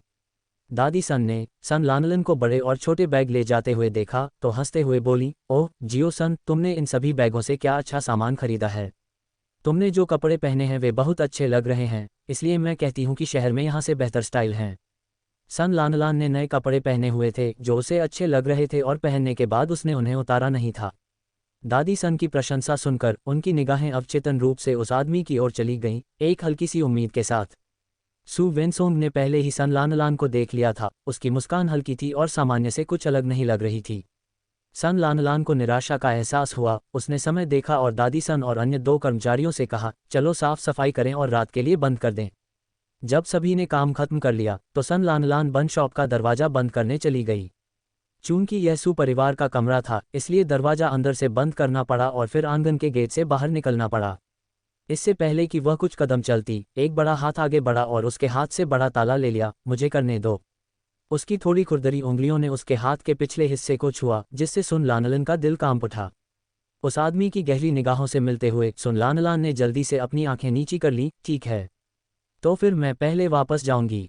हम पहले भी इस बात पर सहमत हो चुके हैं कि अकेले वापस नहीं जाना है। सु वेनसोंग ने दरवाज़ा बंद करते हुए अपना सिर झुकाते हुए कहा। ओह, याद नहीं रहा। सन लानलान ने उसकी पीठ को देखा, उसकी आंखें इधर उधर घूम रही थीं। अंततः उसकी नज़र बैग पर टिक गई और उसने धीरे से अपने होंठ काट लिए। एक बड़ा हाथ आगे बढ़ा और उसके सिर के ऊपर से उसे सहलाया, जिससे उसके विचार पीछे चले गए। सु वेनसोंग हमेशा से ऐसी ही थीं, दूसरों के सामने ठंडी और सख्त, लेकिन जब वे अकेले होते तो छोटी छोटी हरकतें करना पसंद करती थीं। शादी के लिए सहमत होने से पहले सु वेनसोंग हर दिन उससे मिलने आता था, उसके लिए छोटे छोटे उपहार लाता था, उसके साथ खाना खाता था और फिर उसे वापस छात्रावास तक छोड़ जाता था। जब उसने अंततः सहमति में अपना सिर हिलाया तो उसने उसे गले लगा लिया। सन लानलन को अभी भी वह एहसास याद है जब सु वेनसोंग ने उसे अपनी बाहों में कसकर जकड़ लिया था। उसकी बाहें उसके चारों ओर कसकर लिपटी हुई थीं और वह उसके दिल की धड़कन और उसके शरीर की खुशबू सुन सकती थी। उस समय वह काफ़ी डरी हुई थी, इसलिए उसने काफ़ी देर तक उसे अपने पास ही रहने दिया। फिर वह अपने छात्रावास में वापस चली गई और पूरी रात उसकी नींद उड़ी रही, यहाँ तक कि उसे संदेह होने लगा कि उसका निर्णय सही था या नहीं। सु वेनसोंग आमतौर पर सौम्य और शिष्ट दिखते हैं और आमतौर पर उनके बोलने और चीज़ों को संभालने का तरीका सबसे स्थिर होता है, लेकिन शादी के लिए सहमत होने के तुरंत बाद उन्होंने अपना असली स्वभाव दिखाया। यह ऐसा था जैसे उसने एक तरबूज खरीदा, उसका भुगतान किया और जैसे ही उसे खोला तो वह कच्चा निकला। यह न तो खाने योग्य था और न ही त्यागने योग्य। उनके व्यवहार ने तुरंत सन लानलान को लिन चुक्सिया द्वारा अक्सर इस्तेमाल किए जाने वाले शब्द की याद दिला दी, एक नकली सज्जन।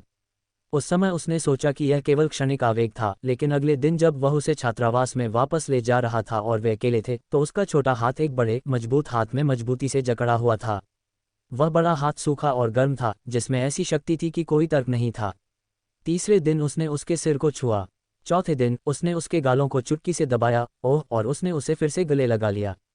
उसके बाद से ये छोटे छोटे इशारे अक्सर उनकी बातचीत का हिस्सा बन गए। सुन लानलान शुरुआती असहजता से पूरी तरह से हकदार और यहाँ तक कि थोड़ी मिठास महसूस करने लगी। क्या हुआ? और कुछ हुआ? सु वेनसोंग ने उसकी चकित अभिव्यक्ति देखी और उसके छोटे गाल को चुटकी काटने से खुद को रोक नहीं सका। यद्यपि सन लानलान का जन्म ग्रामीण क्षेत्र में हुआ था, लेकिन उसे उसके परिवार द्वारा बहुत लाड़ प्यार दिया गया था। उसका चेहरा एक छिलके वाले अंडे की तरह कोमल और मुलायम था, जिसे दबाने पर वह मुलायम हो जाता था। वह उससे 8 वर्ष बड़ा था और यद्यपि बूढ़ी गाय युवा घास खा रही है, ये शब्द सुनने में अच्छा नहीं लगता, लेकिन युवा घास वास्तव में स्वादिष्ट होती है। कुछ तो है, जरा रुको। सन लानलान ने जल्दी से अपने बैग से 2 कपड़े निकाले, एक सफ़ेद पुरुषों की शर्ट और एक जोड़ी काली पतलून। शैली बहुत साधारण थी और सु वेनसोंग की स्थिति के अनुकूल थी। मैंने आज डिपार्टमेंटल स्टोर से तुम्हारे लिए ये खरीदे हैं, जाओ और इन्हें पहनकर देखो कि ये तुम्हें फिट आते हैं या नहीं। उसके हाथों में कपड़े देखकर सु वेनसोंग की आंखों में मुस्कान आ गई। ये फिट बैठते हैं। ये पहला उपहार था जो उसने उसे दिया था और वे निश्चित रूप से फिट बैठेंगे। तुमने अभी तक इन्हें नहीं पहना है, जाकर पहन लो, मैं देखती हूँ कि रसोई में सब कुछ व्यवस्थित है या नहीं। सन लानलान ने उसे कपड़े दिए और रसोई घर की ओर भागी। वह तब तक बाहर नहीं आई जब तक उसने सू वेनसोंग को ये कहते नहीं सुना, ठीक है। जब से सू वेनसोंग को फैक्ट्री मैनेजर के पद पर पदोन्नत किया गया था, उसने हमेशा अपने रूप और सौंदर्य पर ध्यान दिया था। वह अक्सर ऐसे कपड़े पहनता था, लेकिन आज उसे कुछ अलग महसूस हो रहा था। सन लानलान ने भी अंतर महसूस किया। आदमी की मुद्रा सीधी थी, पतलून की रेखाएं स्पष्ट थीं, कमरबंद में टक की गई सफ़ेद शर्ट उसकी कमर और कूल्हों को दिखा रही थी। उसे उस दिन लिन चुक्सिया द्वारा कहे गए वे उत्तेजक शब्द याद आ गए, जिसमें कहा गया था कि किसी पुरुष के सुंदर होने का पता उसके चेहरे के अलावा उसकी कमर और कूल्हों को देखकर भी लगाया जा सकता है। उस समय तो उसे कुछ समझ नहीं आया था, लेकिन अब उसे इसका कुछ अर्थ समझ आ गया है। मुझे पता था, वे अच्छी तरह से फिट होते हैं। उपहार के लिए धन्यवाद। तुम क्या देख रहे हो? सुन लानलान को चुप देखकर सू वेनसोंग ने फिर पूछा। सन लानलान ने अचानक ऊपर देखा, अपना सिर हिलाया और कहा, कुछ नहीं, हालांकि उसकी आंखें फिर से उसकी कमर पर घूम गईं। सू वेनसोंग ने पहले ही उसकी निगाहें देख ली थीं, आगे बढ़े और गहरी आवाज में पूछा, क्या तुम्हें ये पसंद है? हाँ, सन लैनलान ने सहज रूप से कहा। फिर अचानक उसे एहसास हुआ कि उसने क्या कहा था और उसने ऊपर देखा। मेरा मतलब है, तुम चाहो तो देख सकती हो। सू वेनसोंग उसके पास आते हुए बोला, लानलान, हमारी शादी 1 हफ्ते में होने वाली है। हालांकि मैं काम में व्यस्त हूं और हमारी शादी जल्दबाजी में हो सकती है, पर यकीन मानो, मैं तुम्हें बिल्कुल भी हल्के में नहीं लेता। तुम ही हो जिसे मैंने, सू वेनसोंग ने चुना है, वो औरत जो मेरी पत्नी और मेरे बच्चों की मां बनेगी। अगर तुम्हें लगता है कि मैं कुछ गलत कर रहा हूं, तो मुझे बता देना, मैं बदल दूंगा। और शादी की बात करें तो मुझे इस क्षेत्र में ज्यादा अनुभव नहीं है और मेरी दादी भी बूढ़ी हैं। अगर तुम्हें लगता है कि कुछ कमी रह गई है, तो मुझसे पहले ही बात कर लेना। अध्याय 219, किसी को दिल से तुच्छ समझना। दोनों इतने करीब थे कि सुन लानलान को लगा जैसे उसका दिल गले से बाहर निकल आएगा। उसने असमंजस में सिर हिलाया, नहीं, ये पहले से ही बहुत अच्छा है। सगाई के उपहार बहुत पहले भेजे जा चुके थे, 3 बैच और एक पुष्टिकरण, और 600 युआन की दुल्हन की कीमत, जो उनके दाकिंग माउंटेन गांव में अद्वितीय थी। अब पूरे गांव को पता था कि उसकी शादी सुन लानलान एक अच्छे परिवार में हो रही है, जो न केवल शहर से है, बल्कि एक ऐसा व्यक्ति भी है जो उसे बहुत महत्व देता है। उसके पास असंतुष्ट होने के लिए कुछ भी नहीं था। तो फिर, मैं तुम्हें चूमना चाहता हूँ। उसकी आवाज़ धीमी थी, जिसमें प्रलोभन का संकेत था। सन लानलान ने अभी तक कोई प्रतिक्रिया नहीं दी थी कि उसने एक चेहरा बड़ा होकर अपनी ओर आता हुआ देखा। सांसें मर्दाना खुशबू से भरी थीं। दूसरे व्यक्ति के होंठ थोड़े ठंडे और मुलायम थे और थोड़े कांप रहे थे। वह वहीं खाली खड़ी रही, उसकी आंखें पूरी तरह खुली रहीं, जब तक कि एक बड़े हाथ ने उसके दृश्य को ढक नहीं लिया। बन की दुकान पर अभी भी रोशनी जलती देख दादी सू ये देखने के लिए आई कि क्या सुन लानलन वापस आ गया है। उसकी पोती बहुत ही पुत्रवत थी। वह प्रतिदिन उसके घर आती थी और कुछ देर उसके साथ बातें करती थी। आज सुबह जब वह लिन के साथ शहर जा रही थी, तो उसने दादी सू को भी इसकी जानकारी दी। इतनी देर तक रोटी की दुकान में रोशनी होने के कारण वह अभी तक वापस नहीं लौटी होगी, है न? जैसे ही वह दरवाजा खोलने वाली थी, उसने अंदर 2 लोगों को एक दूसरे को कसकर गले लगाते देखा। उसका लकड़ी जैसा पोता उस छोटी बच्ची को पकड़े हुए था। दादी सू ये सब देख नहीं सकती थी। आखिरकार अब वह बूढ़ी हो चुकी थी और अपने पुराने घर को जलता हुआ देखकर उनमें वास्तव में उसे संजोने और लाड़ प्यार करने का साहस नहीं था। हालांकि उसे ये देखकर खुशी हुई कि उसका परपोता अब ज्यादा दूर नहीं रहेगा। उन दोनों को परेशान करने की हिम्मत न जुटा पाने के कारण वह चेहरे पर मुस्कान लिए अपने कमरे में लौट आए। सुन लानलान को ऐसा महसूस हुआ जैसे उसका दम घुट रहा है, खासकर इसलिए क्योंकि उसके मुंह में भी थोड़ा दर्द हो रहा था। अंततः जब वह स्वतंत्र रूप से सांस लेने में सक्षम हो गई, तो उसने हौंकते हुए अपने होठों के कोने को धीरे से छुआ और खून की एक झलक देखी। उस आदमी को देखकर लगा कि उसके होंठ पर भी वही जगह थोड़ी टूटी हुई थी। सू वेनसोंग ने भी उसके होठों के कोने को देखा, उसके चेहरे को धीरे से पकड़ा और कुछ देर तक उसे देखा। उसका स्वर दया और पछतावे से भरा था। माफ करना, मैं अगली बार अधिक सावधान रहूंगा, अधिक अभ्यास से यह बेहतर हो जाएगा। सन लेनलान बस अवाक dot dot dot dot dot dot dot dot dot. सुबह की हवा असाधारण रूप से ताज़ा थी, यहाँ तक कि पक्षियों की चहचहाहट भी अधिक मधुर लग रही थी। बन की दुकान के अंदर सुन लानलान अपनी बहनों की चिढ़ाने वाली निगाहों को बर्दाश्त नहीं कर सकी और उसने उन्हें बेरहमी से भगा दिया। अरे अरे अरे, मैं कह रहा हूँ, क्या आज तुम्हें उपकरणों से संबंधित कोई काम नहीं है? यहाँ बैठे रहने का क्या मतलब है? लिन चुक्सिया ने अपनी ठोड़ी को अपने हाथों पर टिकाया और अपनी निगाहें हटा लीं, जीभ चटकाते हुए बोली, ओह, सच में दोस्तों से ज्यादा प्यार को तरजीह देना एक अलग लिंग है, लेकिन कोई मानवता नहीं है जो मेरे साथ अंतहीन बातें करती थी। जिसने मुझसे कहा था कि मैं उसकी सबसे अच्छी बहन हूं और जीवन भर बहन बनकर रहना चाहती हूं, लेकिन अब जब कोई चिंता दिखाता है तो आप उन्हें भगा देते हैं। ये वास्तव में मुझे दुखी करता है। लिन चुक्सिया ने अतिशयोक्ति से आंसू पोंछने का नाटक किया, जिससे सुन लानलन इतना क्रोधित हो गई कि उसने अपने पैर पटक दिए। क्या इसे ही चिंता कहते हो? तुम यहाँ मुझ पर हंसने आए हो? लिन चुक्सिया तुरंत हंसी, अपनी ठुड्डी उठाए और अपने होठों को देखा। तो तुम मुझे ये कहकर धोखा दे रही हो कि ऐसा इसलिए है क्योंकि तुम हाल ही में गुस्सैल हो गई हो? मैं देखती हूँ कि यह तुम नहीं हो जो गुस्सैल हो। ये तुम्हारा पुराना सू है जो लगभग शादी करने वाला है और वह इस समय का भी इंतजार नहीं कर सकता, इतना उत्सुक है। लानलान, ओह लानलान, तुम अपने पुराने सू द्वारा गुमराह हो गई हो। जल्दी करो और जाओ, जल्दी करो और जाओ, अगर तुम अभी नहीं गए तो बारिश होने वाली है। इस पर सन लानलान ने उसे सीधे दरवाजे से बाहर धकेल दिया, जिससे लिन चुक्सिया दिल खोलकर हंस पड़ी। उसने कल देखा कि सुवेनसोन का होंठ टूटा हुआ था, लेकिन उसने ध्यान नहीं दिया। केवल आज उसने देखा कि उसी स्थान पर सन लानलान का होंठ भी थोड़ा कटा हुआ था। हर कोई अनुभवी है, लिन चुक्सिया ने तुरंत सोचा कि क्या चल रहा था। लेकिन उसने यह उम्मीद नहीं की थी कि 1 महीने पहले जब उसने सुवेनसोन का मुद्दा उठाया था तो सुन लानलान ने साफ इनकार कर दिया था और अब उनका रिश्ता बहुत अच्छा लग रहा है। आजकल अचानक विवाह होना आम बात है और जब तक दोनों पक्ष सहमत होते हैं वे जल्दी से विवाह की व्यवस्था कर देते हैं। शादी के बाद वे दोनों धीरे धीरे एक दूसरे को जानने लगे, जैसे वह और किन यांग। उसने सोचा कि भले ही सन लानलान और सू वेनसोंग सहकर्मी हों, लेकिन अगर वे शादी करते हैं तो भी उन्हें समायोजित होने में कुछ समय लगेगा। पता चला कि वह बहुत रूढ़िवादी थी। सन लानलान के परेशान लेकिन आनंदित चेहरे को देखकर लिन चुक्सिया को वास्तव में उसके लिए खुशी महसूस हुई। बाहर आसमान उदास था। लिन चुक्सिया बन शॉप से निकलकर सीधे जियांग फूड फैक्ट्री की ओर चल पड़ा। निदेशक जू के साथ समन्वित खाद्य प्रसंस्करण मशीनरी आज कारखाने में पहुंचने वाली थी। उन्हें उम्मीद थी कि ऐसे उदास दिन पर बारिश शुरू नहीं होगी। हालांकि उसने यही सोचा था, लेकिन चीजें अक्सर इच्छाओं के विपरीत हो जाती हैं और उसके चलने के कुछ ही देर बाद भारी बारिश की बूंदें गिरने लगीं। तेज हवाओं के साथ भारी बारिश होने लगी और जल्द ही सड़कों पर लगभग कोई भी नजर नहीं आया। लिन चुक्सिया अपने साथ कोई बरसाती कपड़ा नहीं लाई थी, इसलिए उसने जल्दी से अपनी बाइक एक तरफ लगा दी और किसी दूसरे की छत के नीचे शरण लेने के लिए भाग गई। पहले ये सोचा गया था कि हिंसक तूफान जल्दी ही खत्म हो जाएगा, लेकिन अंततः हवा तो रुक गई, लेकिन बारिश नहीं रुकी। लिन चुक्सिया ने आकाश की ओर देखा और बड़े बादलों को धीरे धीरे दक्षिण की ओर बढ़ते देखा। बादलों के दक्षिण की ओर बढ़ने और लगातार बारिश होने के कारण ऐसा लग रहा था कि बारिश जल्द ही रुकने वाली नहीं है। अपनी कलाई घड़ी पर नजर डालते हुए उसने बताया कि डिलीवरी ट्रक आ जाना चाहिए था और अधिक देरी न करना चाहती हुई उसने अपनी बाइक को धक्का दिया और बारिश में भाग गई। जियांग फूड फैक्ट्री यहाँ से 2 किलोमीटर से भी कम दूरी पर थी और अगर वह तेज साइकिल चलाती तो 10 मिनट से भी कम समय में वहां पहुंच सकती थी। उसी समय उसके ऊपर एक रेनकोट डाला गया। वह गंध उसके लिए इतनी घृणित थी कि उसने लगभग अपने पीछे खड़े आदमी को घूर कर देखा। उसकी निगाहें भयंकर और गुस्से से भरी थीं, घृणा से भरी हुई, जिससे ली गुआंगयुआन डरकर पीछे हट गया और सहज रूप से समझाया, छोटी चाची, यह मैं हूँ। ये रेनकोट मेरा है, आप इसे पहले पहनिए, कहीं इस भारी बारिश से बीमार न पड़ जाएं। वह वहां से गुजर रहा था, तभी उसने लिन चुक्सिया को बारिश से बचने के लिए आश्रय लेते देखा। किसी कारणवश वह भी रुक गया और उसके पास ही शरण ले ली। वह बता सकता था कि वह किसी महत्वपूर्ण काम के लिए जल्दी में थी।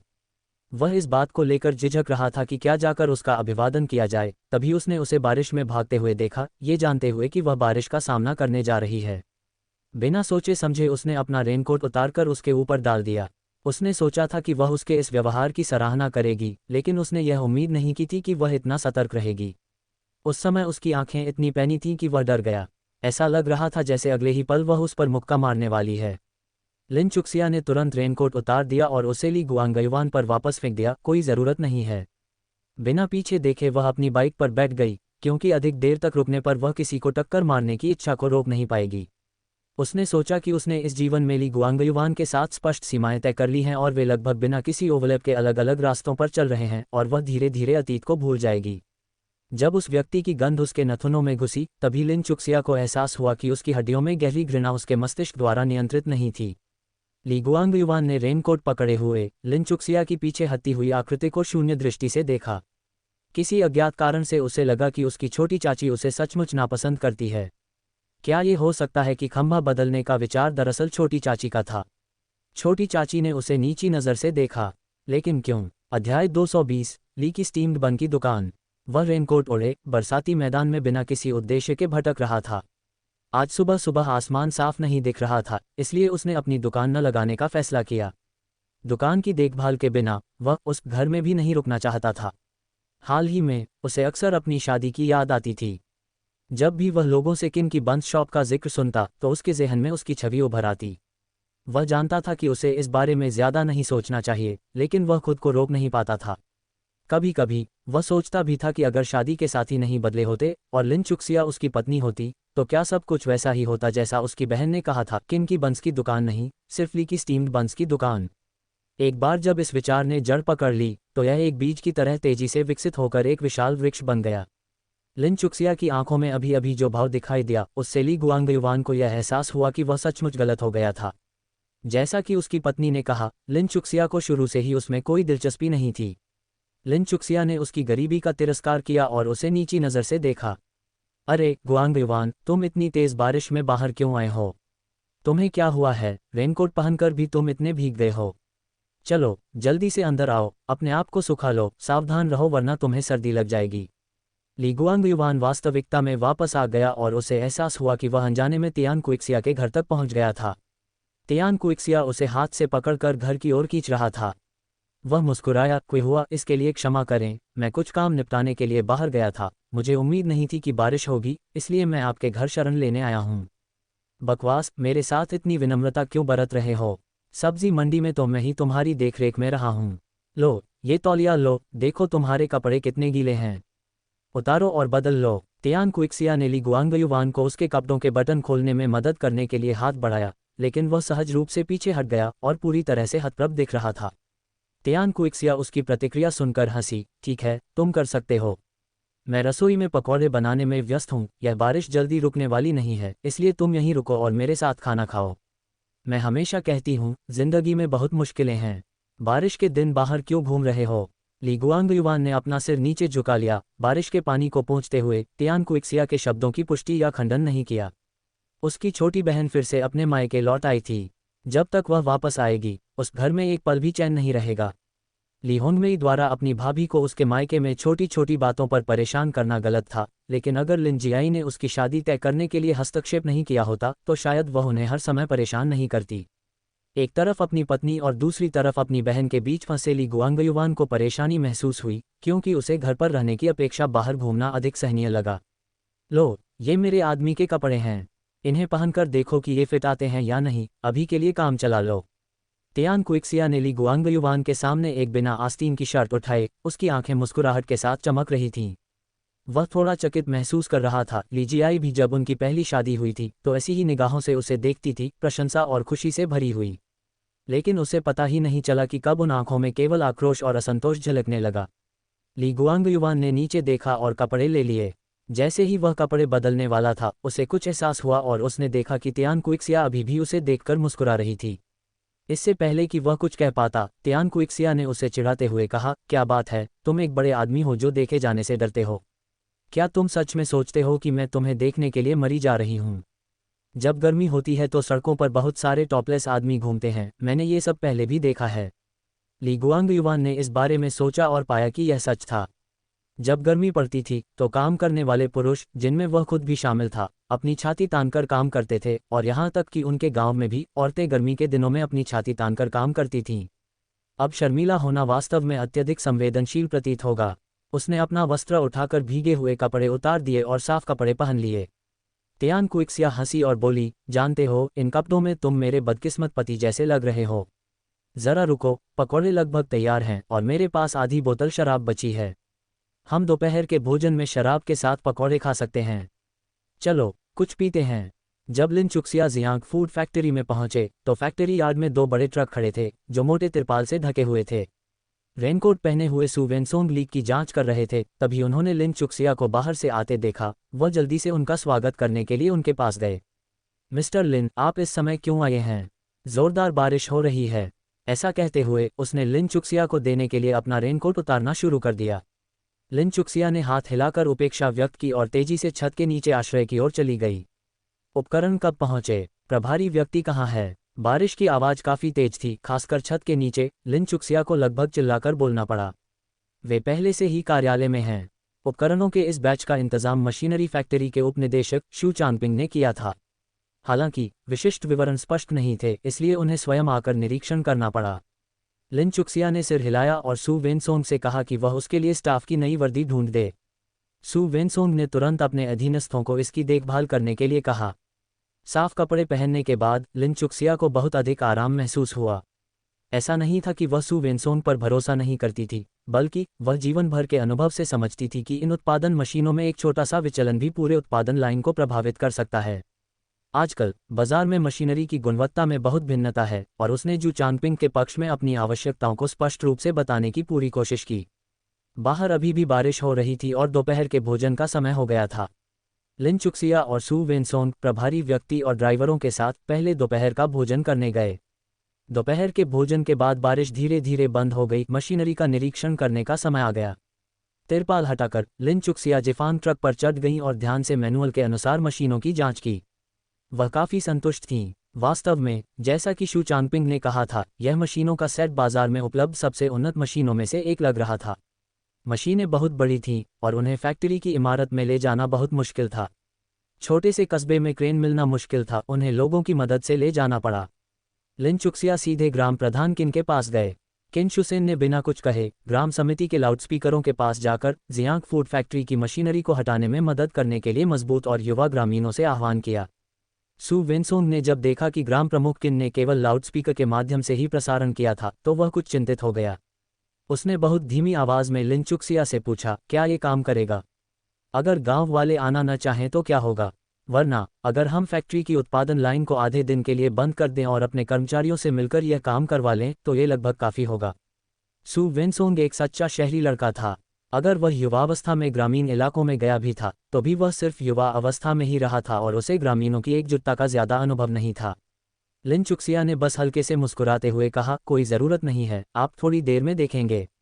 जियांग फूड फैक्ट्री और किन फैमिली विलेज चिकन फार्म का निर्माण करते समय उन्होंने व्यक्तिगत रूप से गांव में ग्राम प्रमुख किन शुसेन के प्रभाव को देखा था।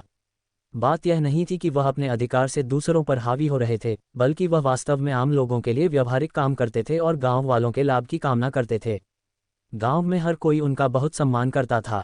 निश्चित रूप से एक क्षण से भी कम समय में ग्रामीण सभी दिशाओं से कुछ समूहों में आने लगे।